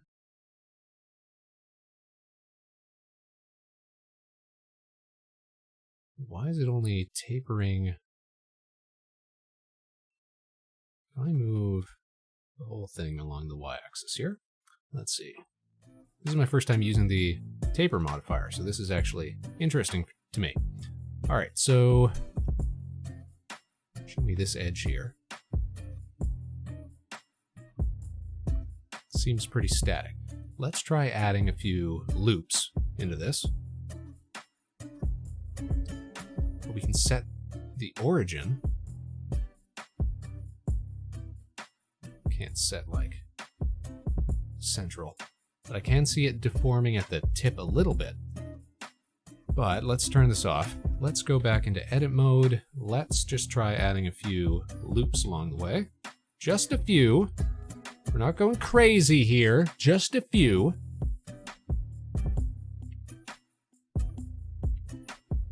Now how does that taper look? Whoa. Now it's much more subtle. Along the length of the whole thing. Let's just up it a bit.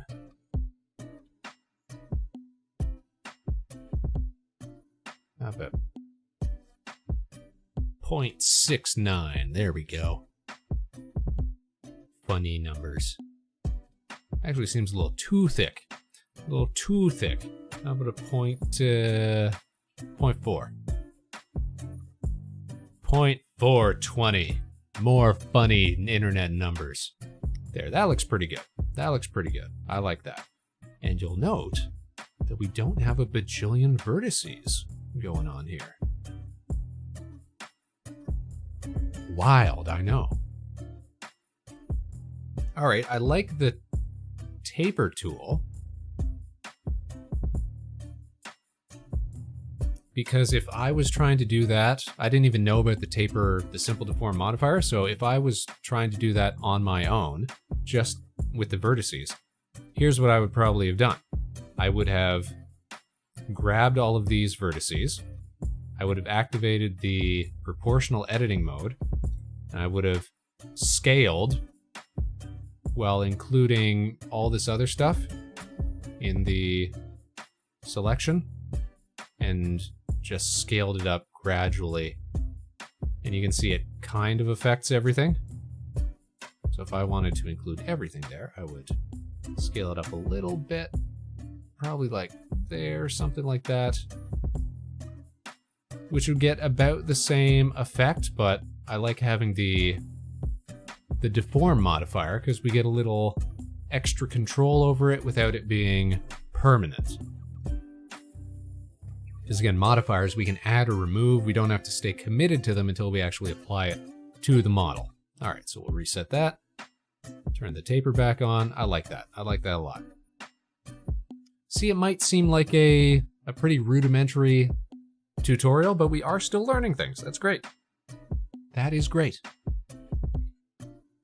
Okay, tutorial, as you were. Take us away. And our goal now is to begin creating out our guard. And in these next two chapters, we're going to start working on creating the base mesh that we're going to use as our starting point. The guard? With some quillions, perhaps? We're going to start with the cylinder for the handle, and then 2 additional cylinders for the pommel. And then step number 1 is to set up our guard base mesh. First, we'll make sure that we're in object mode. Generally speaking, when we create new objects, we want to be in object mode. Then we'll go over to the add menu. How can we make this more Spaceman-y? Maybe turn it into a big V or something like that? This is where we can create any new additional primitive shape, including new additional default cubes. For now, we're going to create a cylinder primitive shape. Now, it's super important that after you click on the cylinder shape, that you don't click on anything, because we're going to use our last action operator panel, and this is only going to show up if you don't click on anything directly after creating your cylinder. If you're not seeing this, you can try to hit F9, which will get this menu back. And if it still doesn't work, you can always right click, delete the object, and then recreate it to get this back. Then as soon as we locate our last action operator panel, I'll click to expand it. Then the very top options, we're going to have vertices. We're going to change this from 32 over to 10 vertices. And now we can see what this does is it makes it less polygon. It makes it less dense. Generally speaking, we want to start low poly and then add more resolution, making it more high poly. Oh, now you want to stay low poly, do you? Okay. Okay.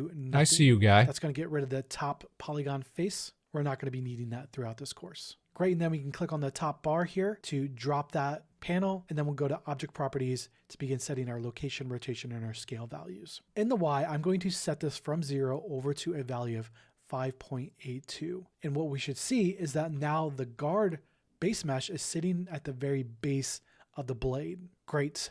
Now, this is a bonus tip in case you're not getting the same result. You might need to rotate your sword 180 degrees in the Z-axis for these values to line up. And then we're going to set the rotation X value from 0 over to 90 degrees, and then scale X over to 0.275, scale Y over to 0.13, and then scale Z over to 0.1. And now we should see that we have our base mesh for our guard. Great, and we'll continue on to the next step, which is step number 2, the base mesh for the handle. First, I'm going to zoom in here by going up to the view menu and frame selected. This is going to make it a little bit easier for us to work, and that'll snap us into place, making it nice and close. Now we need to make some copies of this object so we can start setting some new values. So I'll right-click on my 3D view and go to Copy Objects. And once I have that copied, I'll right-click and then go to Paste Objects. Great. We'll drop now that down back to in our 16. Object Properties panel, I'm going to go up to the location Y and set that over to a value of 6.54. degrees. Then down in scale X over to 0.12, scale Y 0.08, and then scale Z 0.62. Great. And now we should start seeing that we have our base mesh for the handle set up. Great, and we'll continue on to step number 3, which is setting up the base mesh for the pommel. And we're going to need some more objects to work with, so we're going to right-click and then paste objects, and then we're going to do it a second time as well. Right-click, paste objects, so we have 2 new shapes to work with. Now, very important note here, so bring your eyes back to the video for this one. You're going to notice that we have the dark orange highlight. This means it's not our primary selection after we paste it, which means our properties panel will not work with this. So what we need to do is deactivate by clicking off of it in the 3D view, and then reactivate it by selecting it again, getting the bright highlight. Great, and now we're ready to start setting this up in our object properties. Back in our object properties, I'm going to set the location Y over to 7.3, and now we should see that the new cylinder is positioning primitives at this point, it looks like. And then we'll set the scale X over to 0.095, scale Y over to 0.095, and then Z over to 0.15. I think this tutorial would go the first base a little harder if it wasn't relying on and now we need to start working on the second one. So we'll reselect the copied object that we selected earlier, which is the guard, and then we'll go back to our object properties, and then we'll set the location Y over to 7.58, and now we should see that that mesh snaps to the base of the pommel. Then we'll set the scale X over to a value of 0.13, scale Y over to 0.13, and then scale Z to 0.13. Great. And now we have one additional setting, which is our rotation X, setting that from 90 degrees over to 0. Great. And now we should see we have all the base meshes set up and ready to go. And I have a bonus step for us to be able to check our work. Ooh, now, bonuses. We love bonuses. So that we don't have any objects that we accidentally pasted on top of each other. We want to make sure that we only have one object. So is this just going to wind up being a bunch of intersecting meshes? G, and then move it over, and then Control Z to undo out of that. And then I repeat that, select it, move it, Control Z. That's going to make sure that we don't accidentally have any objects underneath. I see that you are making a sword for your fireplace. How are you doing, Daishima? Renders right later on down the road. We're following along with a little Blender tutorial today. Settings in case you want to check your work. And once you have your base mesh set up, we'll continue in the next chapter. But they're being oddly specific about like our goal for this chapter is scales to and position data. .blend file that we're going to be using inside of Blender. But I have learned one or two new modifiers. And step number 1 is a project directory setup. I'm not downloading your project files, man. Just take us through the modeling part. Go down to new. We're having a good time though. We're showing off some of the like bigger modeling projects that we've done lately. Downloadable files inside of this folder. And then step number 2 is to download our project. This guy definitely has a very strict way of making them all. Like I figure for like a sword tutorial, which is what this is ostensibly supposed to be, it should be a lot about like, you know, do what you feel, man. Like and then we'll go to our design whichever you think is cool. And then once we because that's what it should be about, right? Let's see. Can we fast forward through this? We need these to be extracted for this to work inside. I don't need your reference image. Now we have our folder extracted. And our goal now is to take our base mesh and begin modeling out the guard. And in this chapter, we're going to just block out the base blocky topology. And then in the next chapter, we're going to tweak it to make it into its actual shape. And a reminder to file save and then file save incremental to lock in your progress. And step number 1 is to navigate into place. First, I'll make sure that my guard is going to be selected so that we can then go up to the view menu. Let's go. And then down instead of frame selected, we're going to choose frame selected in quad view. This is going to snap all of the views together so that we're nice and close. Great. And now in the top orthographic view, what we want to do is pan over so that we can see the entire left side of the reference image. I saw some people speed running, making a sword in Blender. They didn't get goofy with exact. No, of course not. It's all about feels, man. Our selection. You should have seen him earlier. He had us like subdividing the main this mesh. And then in our sword, the main blade piece, to the right, our polygon like 4 or 5 selection. times over, just a jumble of vertices. Far left. It was just, and we got into a big old rant about, being inside of conservative with your vertex counts. Now we have and, following best practices when it comes to modeling and programming and all that sort of stuff, because Spaceman is old. Back onto the video for I shouldn't say that. Spaceman's not particularly old, but Spaceman was just educated in a different era of this stuff, I guess. Trickiest and easiest to mess up. Like by people who were old, and the people that I learned to like program and 3D model from I'll start were people who on the plus icon, I'll click and drag had to rein in their ambitions, because all they could do was very low poly or very low process computing, that sort of stuff. So it stuck with me. 2 extrusions here, not all 3, these not years. 4. We only want to it's been click drilled and drag into twice. me, That brings us to step number 4, which is to do the vertical extrusions. So first I'll make my selection, which is going to be this bottom dot on that new extrusion that we just made. And then I'll click and drag on that handle down, lining it up with that bottom reference. Right, and so I'm guys going to do it twice to line a it up with the second. So we have 2 a new handle extrusions, here. and you'll see that I've lined it up Let's see if we perfectly can't do the same. with the 2 corners of my reference image. So we're constantly lining it up with the corners. Now we got our GPUs with 10 gigs of video. Extrusion. Exactly. I'll select the polygon face on the so you left. can YOLO, but should you do it? No, click and drag because that's how you end up with games that are like 100 gigabytes right off the jump, right? You're going to be doing 5 different extrusions, and where you're going to be lining in this up is the first extrusion on this corner, the second extrusion on this corner, the third extrusion on this corner, and then the fourth extrusion on this corner, and then the fifth instead of doing all this on this corner. nonsense, all this mumbo jumbo, let's just make something cool, in the next right? chapter, so go ahead and do that now, and we'll continue in the next chapter. Add a cube. Our goal now is to take our base extrusions and move the verts into place, tracing our reference image, getting the final shape of the guard. I'll start by activating my selection mode to deactivate my extrude tool. Or start by going into my edit mode selections. I'm going to choose vertex, the one on the far left.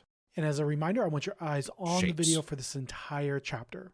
This is the toughest one that we have to do. Watch the entire chapter and then repeat to follow along. First, I'm going to show you what not to do. What not to do, number 1, is selecting individual vertices with just a single click.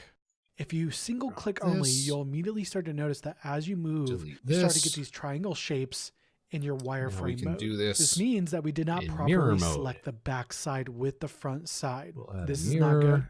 So we always now we don't have to worry about doing one side selection, so we get the front and the back side during this chapter. And reminder, if you don't see box drag selection, you can click and drag to get it back. The second one not to do is moving. Don't individually select. Hey man, what were you talking about? I love individually selecting my vertices. A lot of dents in your mesh, and this is a hard surface mesh, so we want to be as precise as possible in the way we move things around. And I'm going to undo out of all of that mess. Now, here's the technique that we want to be doing. And remember to keep your eyes on the video for this one. I'm going to select each row vertically first. Then I'm going to move the row into place. So using box drag selection, I'm going to select the entire row, hit G, move it down.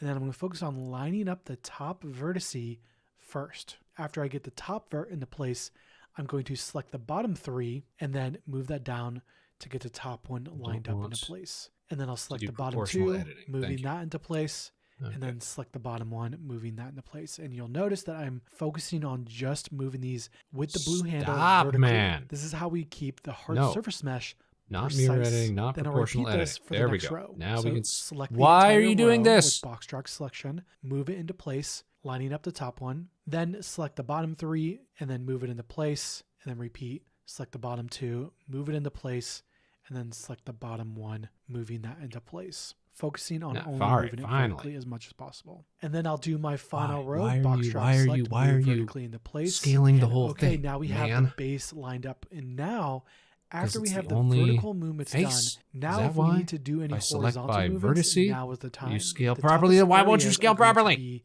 these two vert areas. So try to get them as straight as possible. What so is we get going that on, hard man? surface feel. And I'll fine tune that as needed. And now it's going to be your turn. And once you're done with that, we'll continue in the next chapter.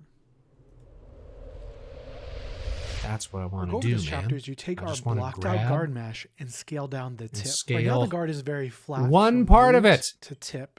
And we're going to taper What is down going the tip on so here? that it gradually gets smaller. And we're going to pull this off with the help of proportional editing. With default editing, we are usually moving around whatever we have selected. But with proportional editing, it acts like the scaling mesh with is the S rubber or shortcut sticky always and scales moves, in all rotates, and scales axes? anything around our For current reals? selection. And step number one, we're going to exit. Oh yeah, the I know quad that, view. but if We'll I go then to the hit view like menu, a and then all the way direction, down to area, okay, now I'm scaling on the Z axis. Why is it scaling everything, even the stuff that I haven't selected? Rig, regional, because it keeps defaulting to proportional editing. How do I get it to undo that? Because I would like to just do this, please. Mode activated. Sorry, we can now jump to step number 2, which is I'd like to frame just do this, selected please. So that we can work a little bit easier. With my selection tool activated, You have I'll soft make sure I select. have the Oh, tip selected currently.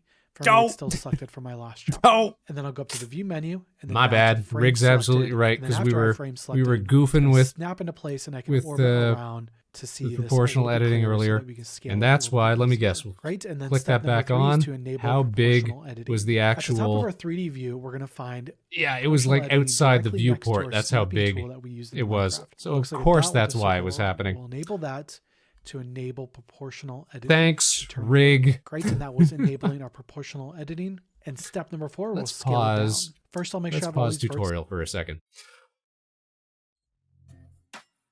It's gotten you to, and I was like, what is going on? I'm losing my mind. I'm losing my mind on stream. Why is he sad? There we go. Spaceman's better.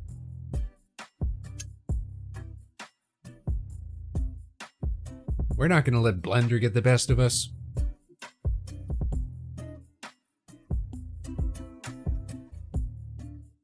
How are you doing tonight, Rig? We're following along this this sword tutorial, which somebody sent us after last week's stream. It was Rig, you guys. It was Rig, and we've been ranting and raving about some of the suggestions, some of the directions that have come out of this, vis-a-vis billions of different subdividers, wasteful topology. And then we got into a big old rant about ye olden days. You know, classic Spaceman stuff. Alright, let's try to catch up to where this was. But so far, it's been fun. It's been a nice little learning experience. It introduced a couple of modifiers that I wasn't aware of. So I have learned something out of all this. And I got to show off the jammy model that I've been hyping up. So it's been a pretty good stream. How are you doing, Rig? Hope you're having a fine Tuesday. Thanks for tuning in. Let's return to our tutorial. Selected, I'll shift select or box select all 4 of these. And then I'll hit S to activate my scale tool. Tired, possibly getting... Ah, that's rough, Rig. You'll notice that. Sorry to hear about it. Like it's rubber and sticky. I'm going to scale this down so that it tapers from the root all the way to the tip of the guard. Great. Now, I'm thinking instead of following this guy's editing, design, and we we'll should go make ahead and some continue kind the next of... chapter. I'm thinking like Our a goal now is big to take one half V, of the guard, and we're going to V mirror for over to the vector. other side, and we're going to do so with the help of our mirror modifier. In step number 1, we're going to select the other half of our guard. So now I'm going to activate my face selection tool, the one on the right, in our edit mode selection tools. And I'm going to orbit around and move and pan to get to the other side.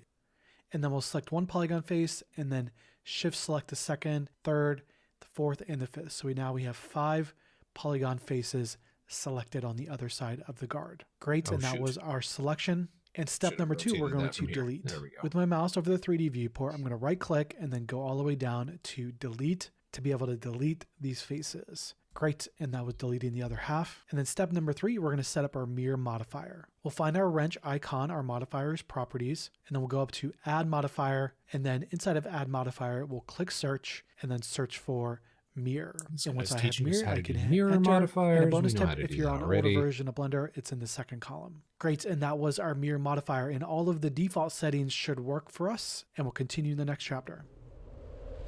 Let's make a V.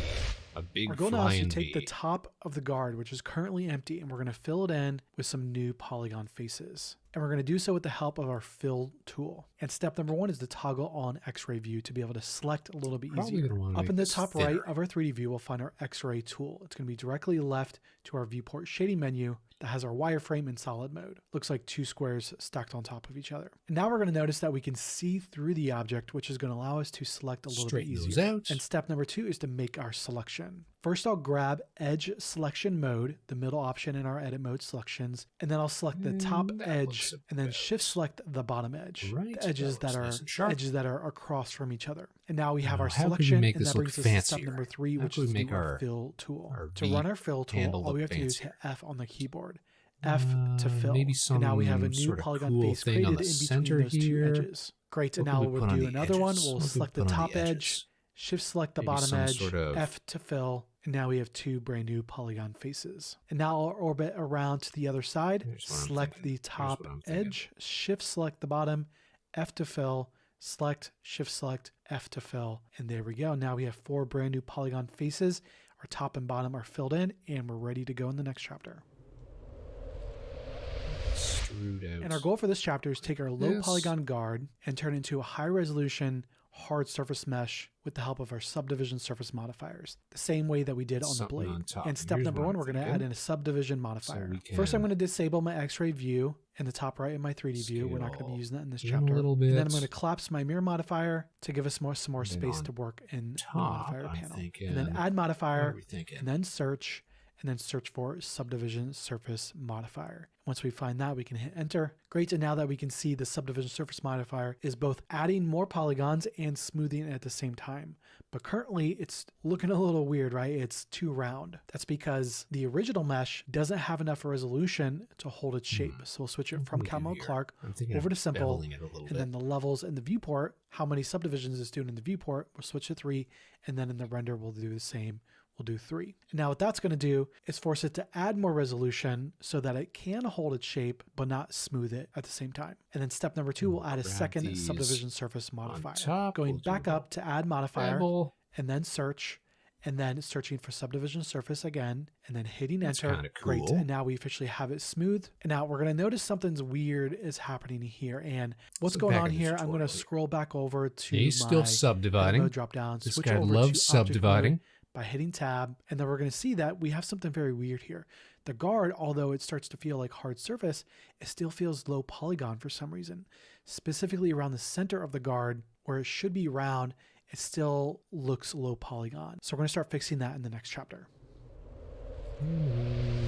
And our goal now is to fix the low poly feel that's currently in our subdivision modifier and make it feel more hard surface by telling the subdivision modifier which edges are round and which ones are a corner. The way our subdivision modifier works is it takes our mesh, adds more resolution, and then smooths it out. So it adds more polygons and in combination smooths it. Now a tool that we can use in combination with the smoothing process is edge creases. Edge creases are these purple, pink highlight edges. And what they do is they tell the subdivision modifier which edges should be round and which should be creased, which ones should be corners. All right, I'm interested in this part. Step number 1 is to do our selection. And we'll jump out of object mode back into edit mode. I'm going to make sure that I have my edge selection mode set up. And then we're going to select our first edge that we don't want to have a crease. And then I'm going to shift select the second edge that we don't want to have a crease. We want these 2 edges to be round and the rest to be more like a corner. Great, and then we'll go up to the select menu and then down to select loops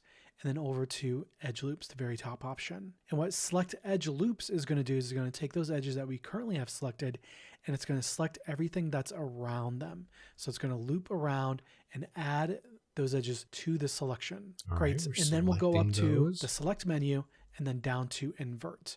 Now, the reason why we're inverting this is because the edge crease tool, whatever we have selected, is going to be creased. So we want the opposite of what we currently have I see selected. what he's going for. Great. And now we have our selection. Now we'll move on to step 2, which is our edge creases. I'll go up to the edge menu and then down to edge creases. And it's super important that after we click on edge creases that we don't click on anything yet, because we're currently going to be in crease mode, and we can see that in the top left of our 3D view where it says crease and then a value. And what we want to do is increase that value all the way up to 1 by moving our mouse vertically. So move the mouse vertically to increase that number until it reaches a value of 1. 1 being fully creased. Great. And once you have it set to 1, you can click to drop it. And then I'll deactivate by clicking off the model so that we can see our purple edges now. These are going to be our edge creased edges. Now we're currently not seeing anything yet. So what's going on here? That brings us to step number 3, which is our subdivision settings. In our first subdivision modifier, we set it to simple to add more resolution. That was a way for us to hold its shape. We're going to switch this back to Calma Clark because we are no longer relying on the process of adding more resolution to hold its shape.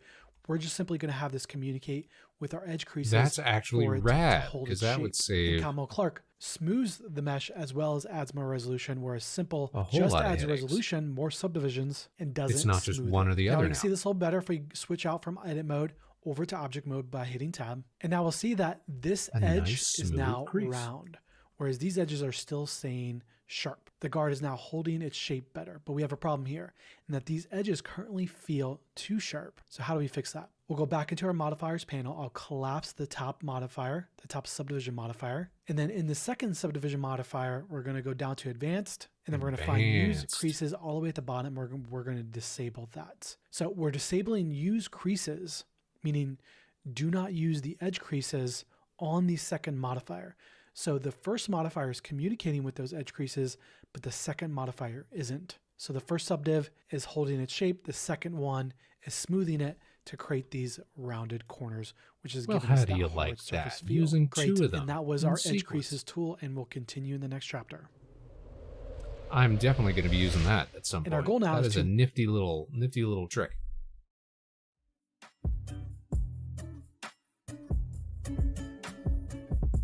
All right, let's try to catch up, sorta, to what fella had going on.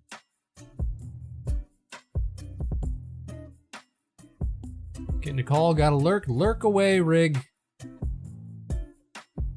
We'll be here tooling away. Having a time of it, learning some things.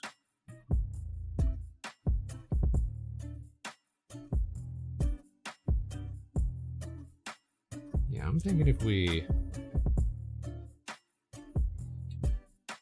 just delete all of this junk that we were working on.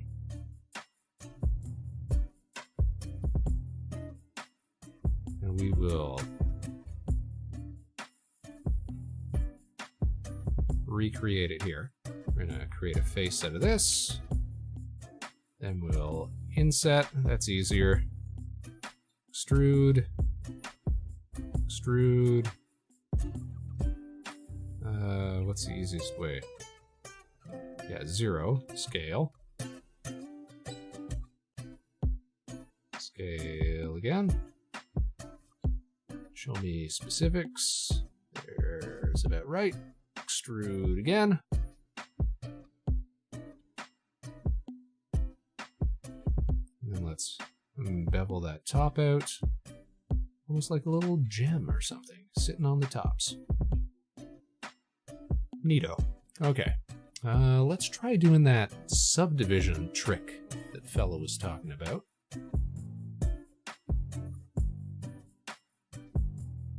Where's a good opportunity to do that, though? Let's try editing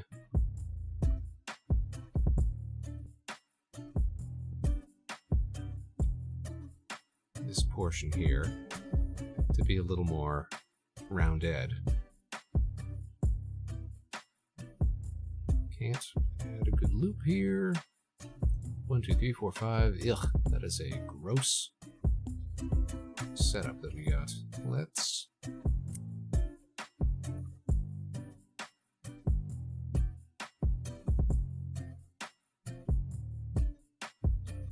Let's see, can we clean up this area here? Look at all these floaty vertices. This N-gon that we got going on.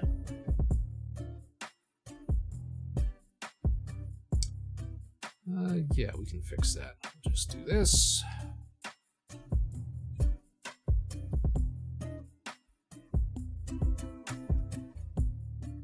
We will scale that on the Y, scale that on the X. Scale all of those on the X. There we go. Now we can grab these two. No. These two. Join those. And we'll do the same on the bottom side. Join those. That is a little cleaner. Join. And join. Okay. Okay. Here's what I'm thinking. These ones here.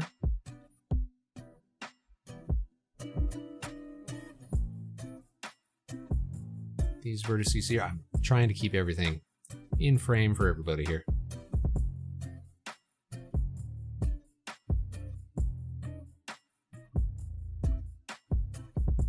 Let's scale these up a bit. Whoops.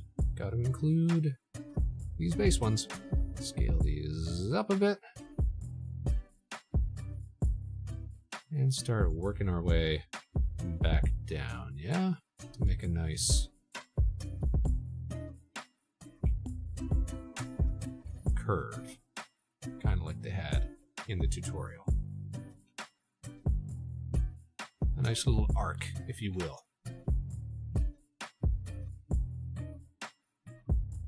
Swell. We can auto smooth this, make it nice and smoother looking.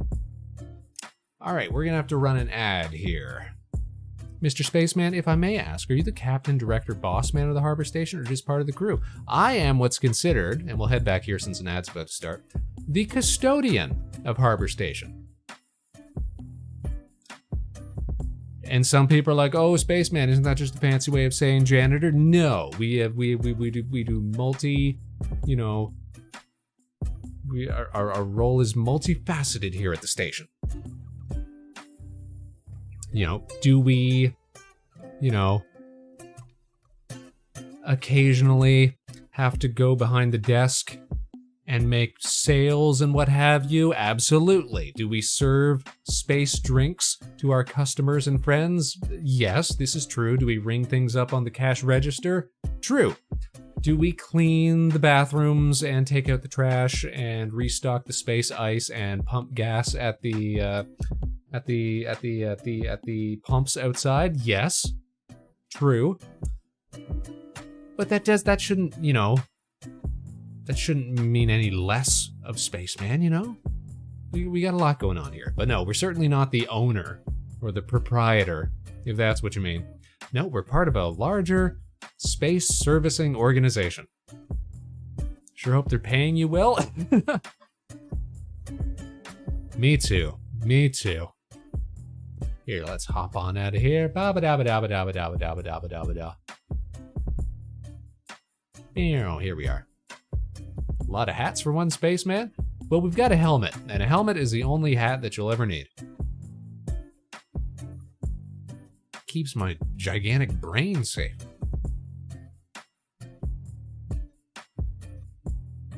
No, but thank you for inquiring, Jam. We don't really have like a solid spaceman lore, as it were. Beyond the, you know, Spaceman works at Harbor Station, and he has his friends over, and they get to do skits and specials and have fun times. That's kind of what it's all here for. I implore you to check out the Spaceman skits and specials that you can find over on the YouTube page, because that's definitely the #1 thing that we do here. We're talking shorter skits as well as long form specials. The longest one we ever did is like over 40 minutes long. And it'll probably have characters that you recognize. Folks like Alpine Showtime, the members of the Nova Swarm, Pomato Master, so many more. Galaxy Jamwich. It's definitely the work we're most proud of. All right, now let's try messing around with some edge creases like this guy was showing us how to do. Let's see here. Let me put my serious tablet arms back on now that we're back from the ad. Okay. So we go into edit mode. And Guy was saying...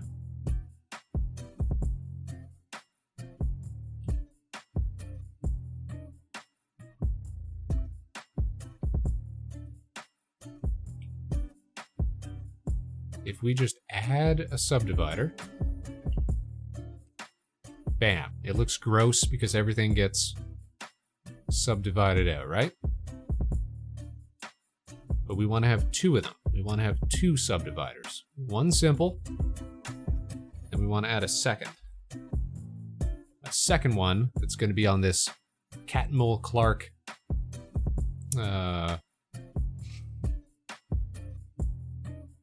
what would you call that? Formula.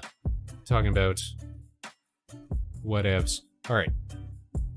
So we want to go into edit mode. We want to select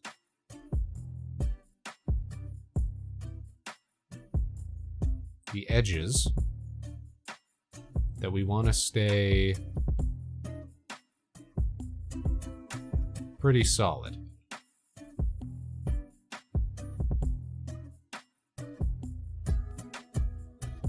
Easy peasy, we only got a few of them.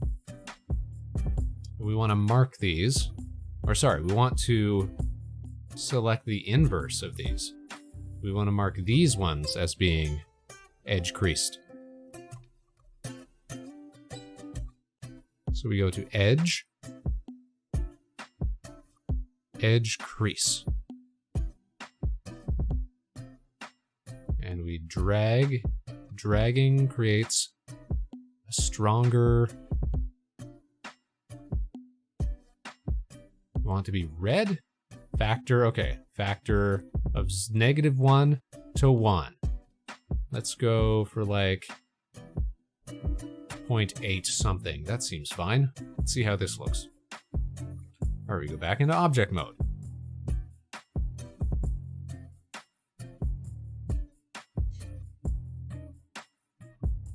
And under our simple one, we go advanced. Use creases is selected. I know you can't see everything because it's kind of scaled. I'm talking to myself here. Under the second subdivider, if we turn that back on, we go advanced, don't use creases. Oh, okay. So we actually had it the wrong way. Because we can see all the stuff we had marked for creasing retains its shape, or loosely retains its shape. Retains its shape more than this part here in the center. We get a nice loose crease on these. These ones, not so much. So if we go back into edit mode, we're gonna go edge, crease, we're gonna set it to 0. We're gonna select our inverse. We're gonna go edge, crease, and we're going to, yeah, bump that up to a higher value. Let's say 0.9. Back into object mode.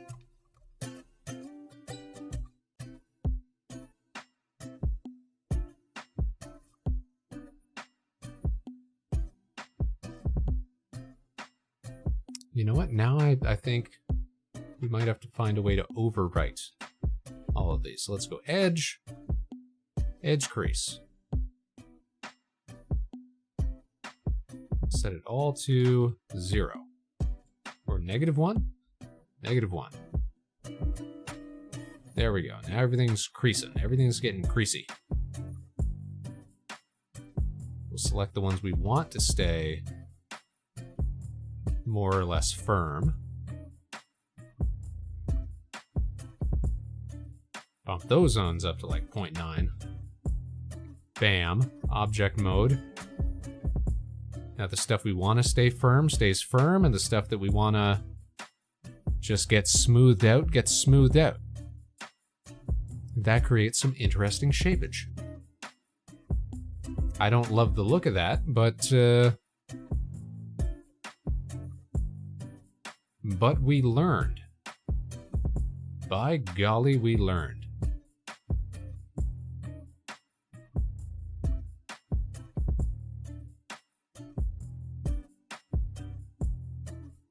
We learned a new way to learn to use modifiers and learned about edge creasing. So that's grand. That's great.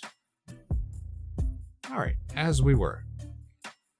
As you were, tutorial. Take us away. The handle, and we have a couple different shapes to start with. First, we'll start with the base mesh, and then 2, we're going to block it out, and then 3, we're going to add in the details. And in this chapter, we're going to focus on the basic shape, which is getting it into a two-handed grip for this two-handed greatsword. Oh, we want a two-handed grip, frame selected on the handle. First, I'll select the handle, and then I'll go up to the view menu, and then down to frame selected. And then after we frame selected, we can then orbit freely around our handle. Great, now that we have our handle frame selected, we can go to step number 2, which is scaling down the bottom. With my handle selected, I'm going to jump into edit mode by hitting tab, and then I'm going to change it from edge selection mode over to vert selection mode to be able to select the bottom of the handle. And this is your reminder to turn off proportional editing before we start. We're going to start moving things around in this chapter. Rig told us that earlier. It's very important to turn that off. And then we're going to box drag select all these verts in the back, and then orbit around kind of a short blade to for shift the size box of our drag select all of them on the at the bottom. So we want that entire back loop to be selected. And then we can hit S to scale, scaling it down on the white uniform scale and scale it in so it sits directly inside the pommel. Great, and now we have our scale. And then step number 3 is to drop a loop cut directly in the middle of the handle. So I'm going to grab my selection tool to deactivate my scale tool so I don't accidentally scale on this one. And then I'm going to drop a loop cut directly in the middle. So first we'll hit Control R, 2 we'll find the center, 3 we'll click to activate it, and then 4 escape to drop it. Great, and now we have our loop cut in the middle. And then step number 4 is to add 2 more loop cuts and scale them in, creating the 2 grips.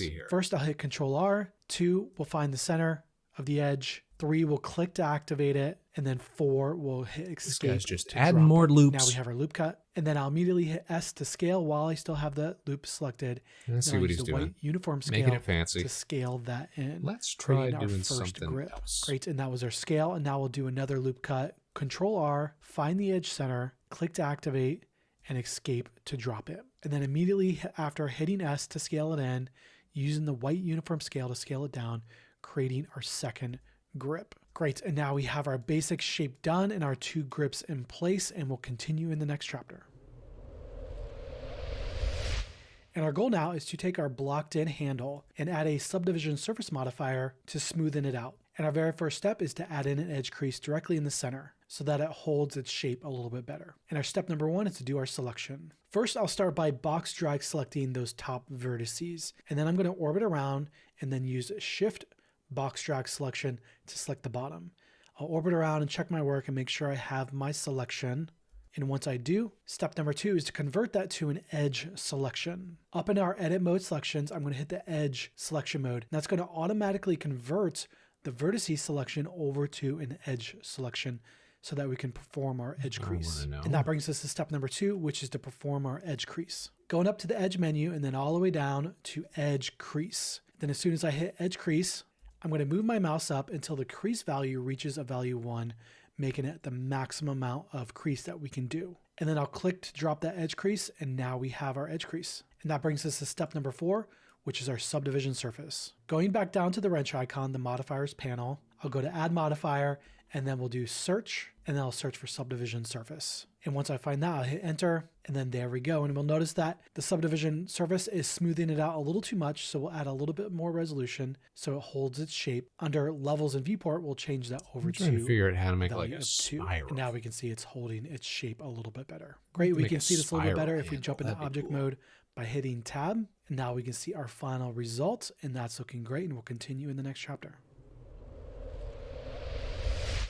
And our goal now is to add in this torus shape, and we're going to add it 3 different times, adding an extra level of detail. And our step number 1 is to create the torus. First, I'll go up to the add menu and then down to the mesh submenu, and then over and down to the very bottom where it says torus. And now after clicking torus, it's very important not to click anything else in the 3D view because we're going to use our... I'm trying to make a cool handle here. Back to station view while I look this up. I was pretty darn sure there was a point in time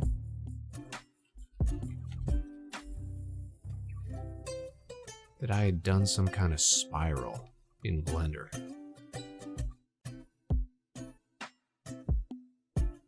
Was it something I needed an add-on for?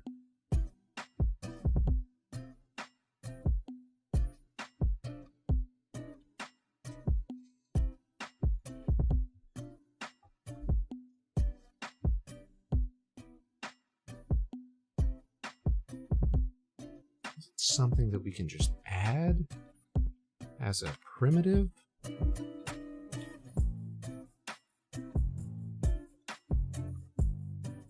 A Bezier curve, perhaps?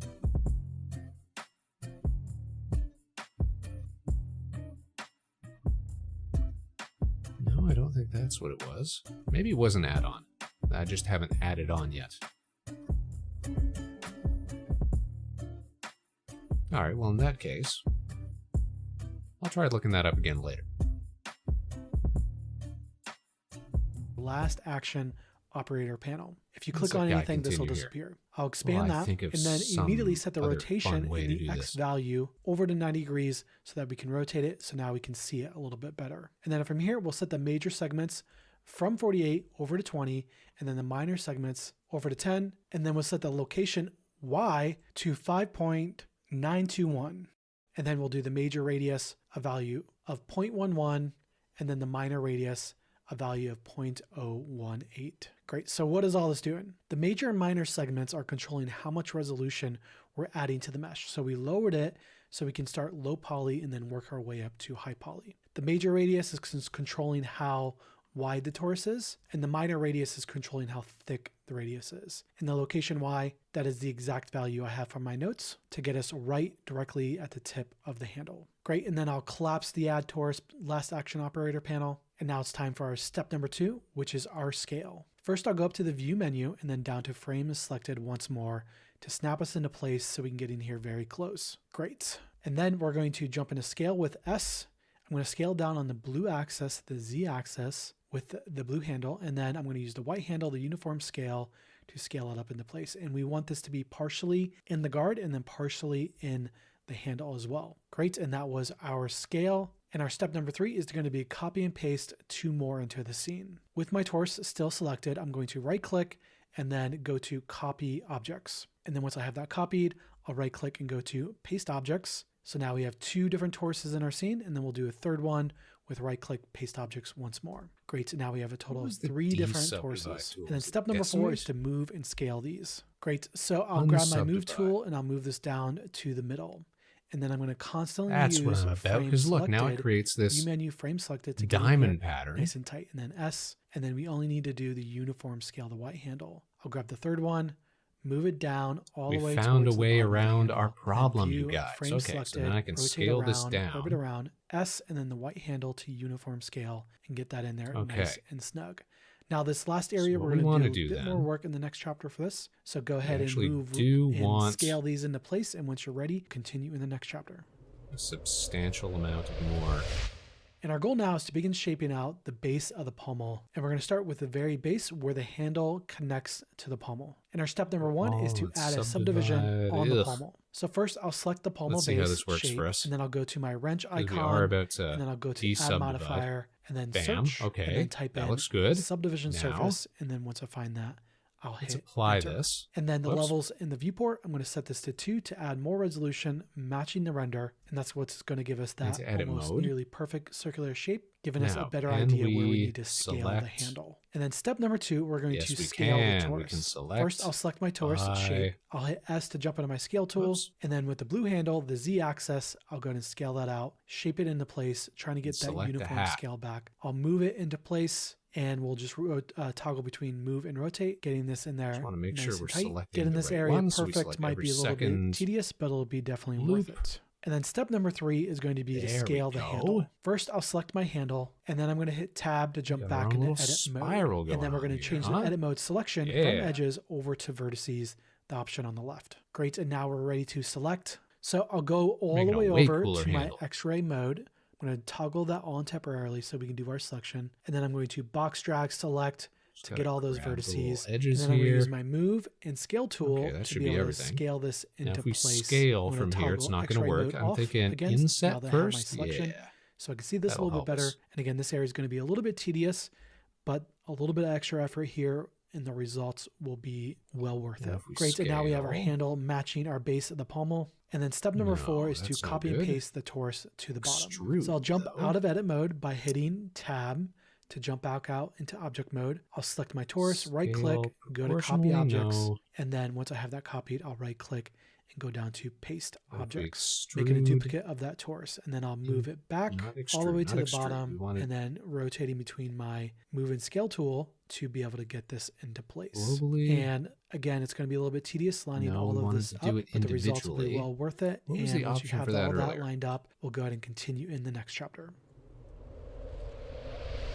And we're continuing to work on the base of the pommel. And our goal with this chapter is add in these extra details at the tip of the base. Maybe we gotta and just what this do is it going to look one like by one. is a star That's shape tedious, in the middle with the subdivision modifier on top of it, so it smooths it out. So it's a very subtle detail, but it's those subtle details that really take this to the next level. And step number 1 is to make our selection. First, I'm going to select my pommel base, and then I'm going to hit Tab to jump into edit mode. And then I'm going to make sure that I have my vert selection mode activated along with my selection tool activated. Now we need to activate X-ray mode. And a quick way for us to do that is instead of using the menu, we can use the hotkey Alt-Z to be able to toggle into X-ray mode. From the center of everything, man. Okay, there we go. As long as we select something that's selection, so I'm going to select the very bottom one in the back uniformly as our first connected selection. to all of them. Then I'm going to skip one and do a shift selection. And then I'm going to skip one, shift select, and then continue that around.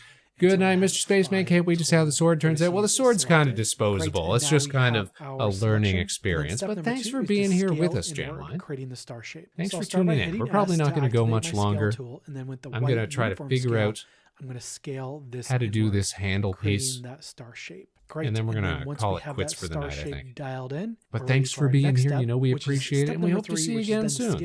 Either for more art streams or for more classical, how you say, object mode right now. The entire back would feel very small. So I'm going to select the entire back with box drag game selection. Stuff. And then with my uniform scale, I'm going to scale this out again. To see what we're doing a little bit better, we can hit Alt-Z next appearance to toggle on the show. Out of X-ray mode so that we can judge our final results, and then we continue to use that white at least handle kind of to gives us a bit of definition. And that is looking great. And that brings us to step number 4, which is to do then if we were to apply a scale it down in the center of the base of the pommel. Ooh, so nice. first I'll hit Control R to activate the loop cut, and then I'll find the edges center. Auto and then I'm smooth click that to out. activate We get and then kind of a nice to drop it in. Great, finish. And now we have our loop cut. Then I'll hit S to scale. It's not 100% uniform scale. What I was going for, just a little bit, but it is kind of cool. Adding that extra little bit of detail, and that is looking great. And that is going to be our loop cut and scale. You do love a good streamy stream. Off the base of the pommel, and we're going to transition to the tip in the next chapter. Well, we'll try to satisfy.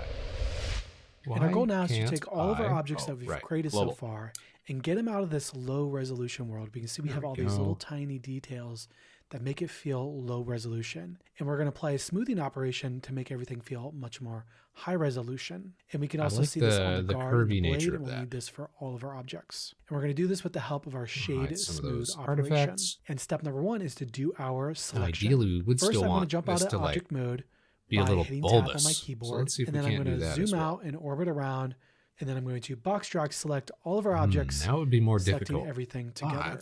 Great. And now we have our selection. And that brings us to step number 2, which is to perform our shade smooth. With the mouse over the 3D view, I'm going to right click. And then all the way to the top, I'm going to choose shade smooth. This is how we get that faceted low res look out of these we've got a twist modifier on here too. We could use that to get the same sort of effect. Select my pommel object and then view frame selected so I can get nice and close. Now we can see that all of our objects are looking a lot more high resolution, a lot smoother. Looks like we have a lot more detail in here. And that was our shade smooth, and we'll continue in the next chapter. Bend is like, ooh.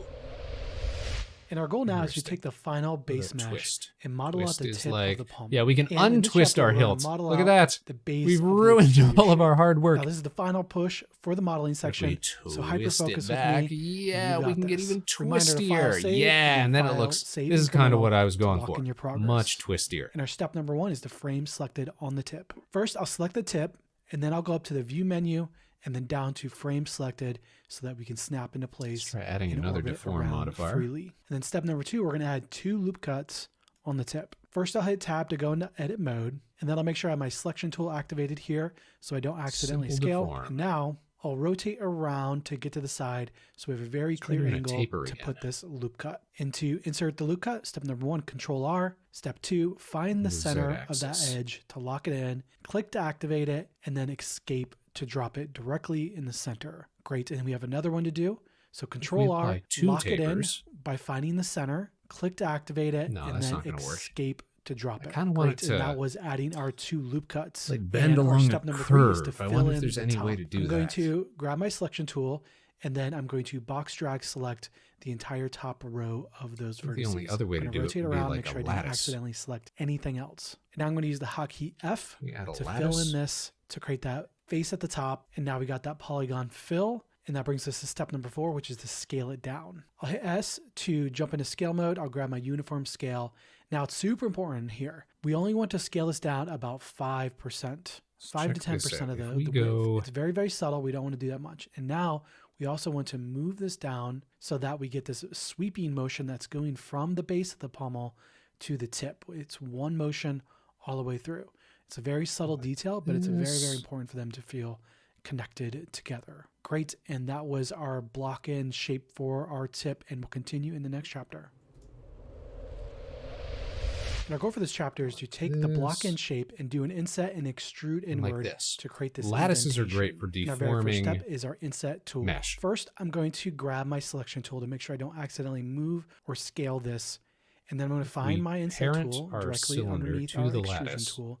I'm going to activate it, and then I'm going to hover over that yellow circle, click and drag just a little bit. We don't want to do too far, but just a little bit. And we only want to do one here, and then let go. And then that was our inset tool. And then have to apply a lattice modifier, which is step number 2, doing our extrude. I'm going to activate my extrude tool directly above our inset tool. And then I'm going to click and drag on the plus icon downwards. We don't want to go that far, just about 50% of the way down. And we only want to do that once. And then that was our extrude. And then step number 3 is to do 3 more insets. Now, why do we need to do more than one inset here? Well, if we don't, we're going to end up with this within our subdivision. Which and is this a really artifact cool effect in here is a very common problem, and we call this a topology issue. It's a fancy word meaning that the flow of the vertices on the mesh don't play nice with our subdivision modifier. So how do we fix that? First, I'm going to activate my inset tool directly underneath the extrude tool, and then I'm going to click and drag on this 3 different times, creating 3 new insets. Now we can get a and what that's going to do is creating us a lot more resolution for the subdivision modifier to work, so that all the vertices are going to play nicer and look better as they go through the smoothing operation. And our final step, we don't have to manually edit everything, right? First, I'm going to deactivate my inset tool by selecting on my selection tool, and that's going to prevent us from accidentally doing a new inset. And meanwhile, tutorial guy is still teaching us how to use basic primitives and what have you. And once I have learned some things from tonight's stream. We now have a triangle fan directly. I feel like it might be a little too rudimentary. And what a triangle fan does is it series of vertices that's all connecting together, and then we added 2 additional loops around it to have additional support so that it plays nice with our subdivision modifier. And that was our inset and extrude in, and we'll continue in the next chapter. So 2 good ways to get that. Our goal now is to take our progress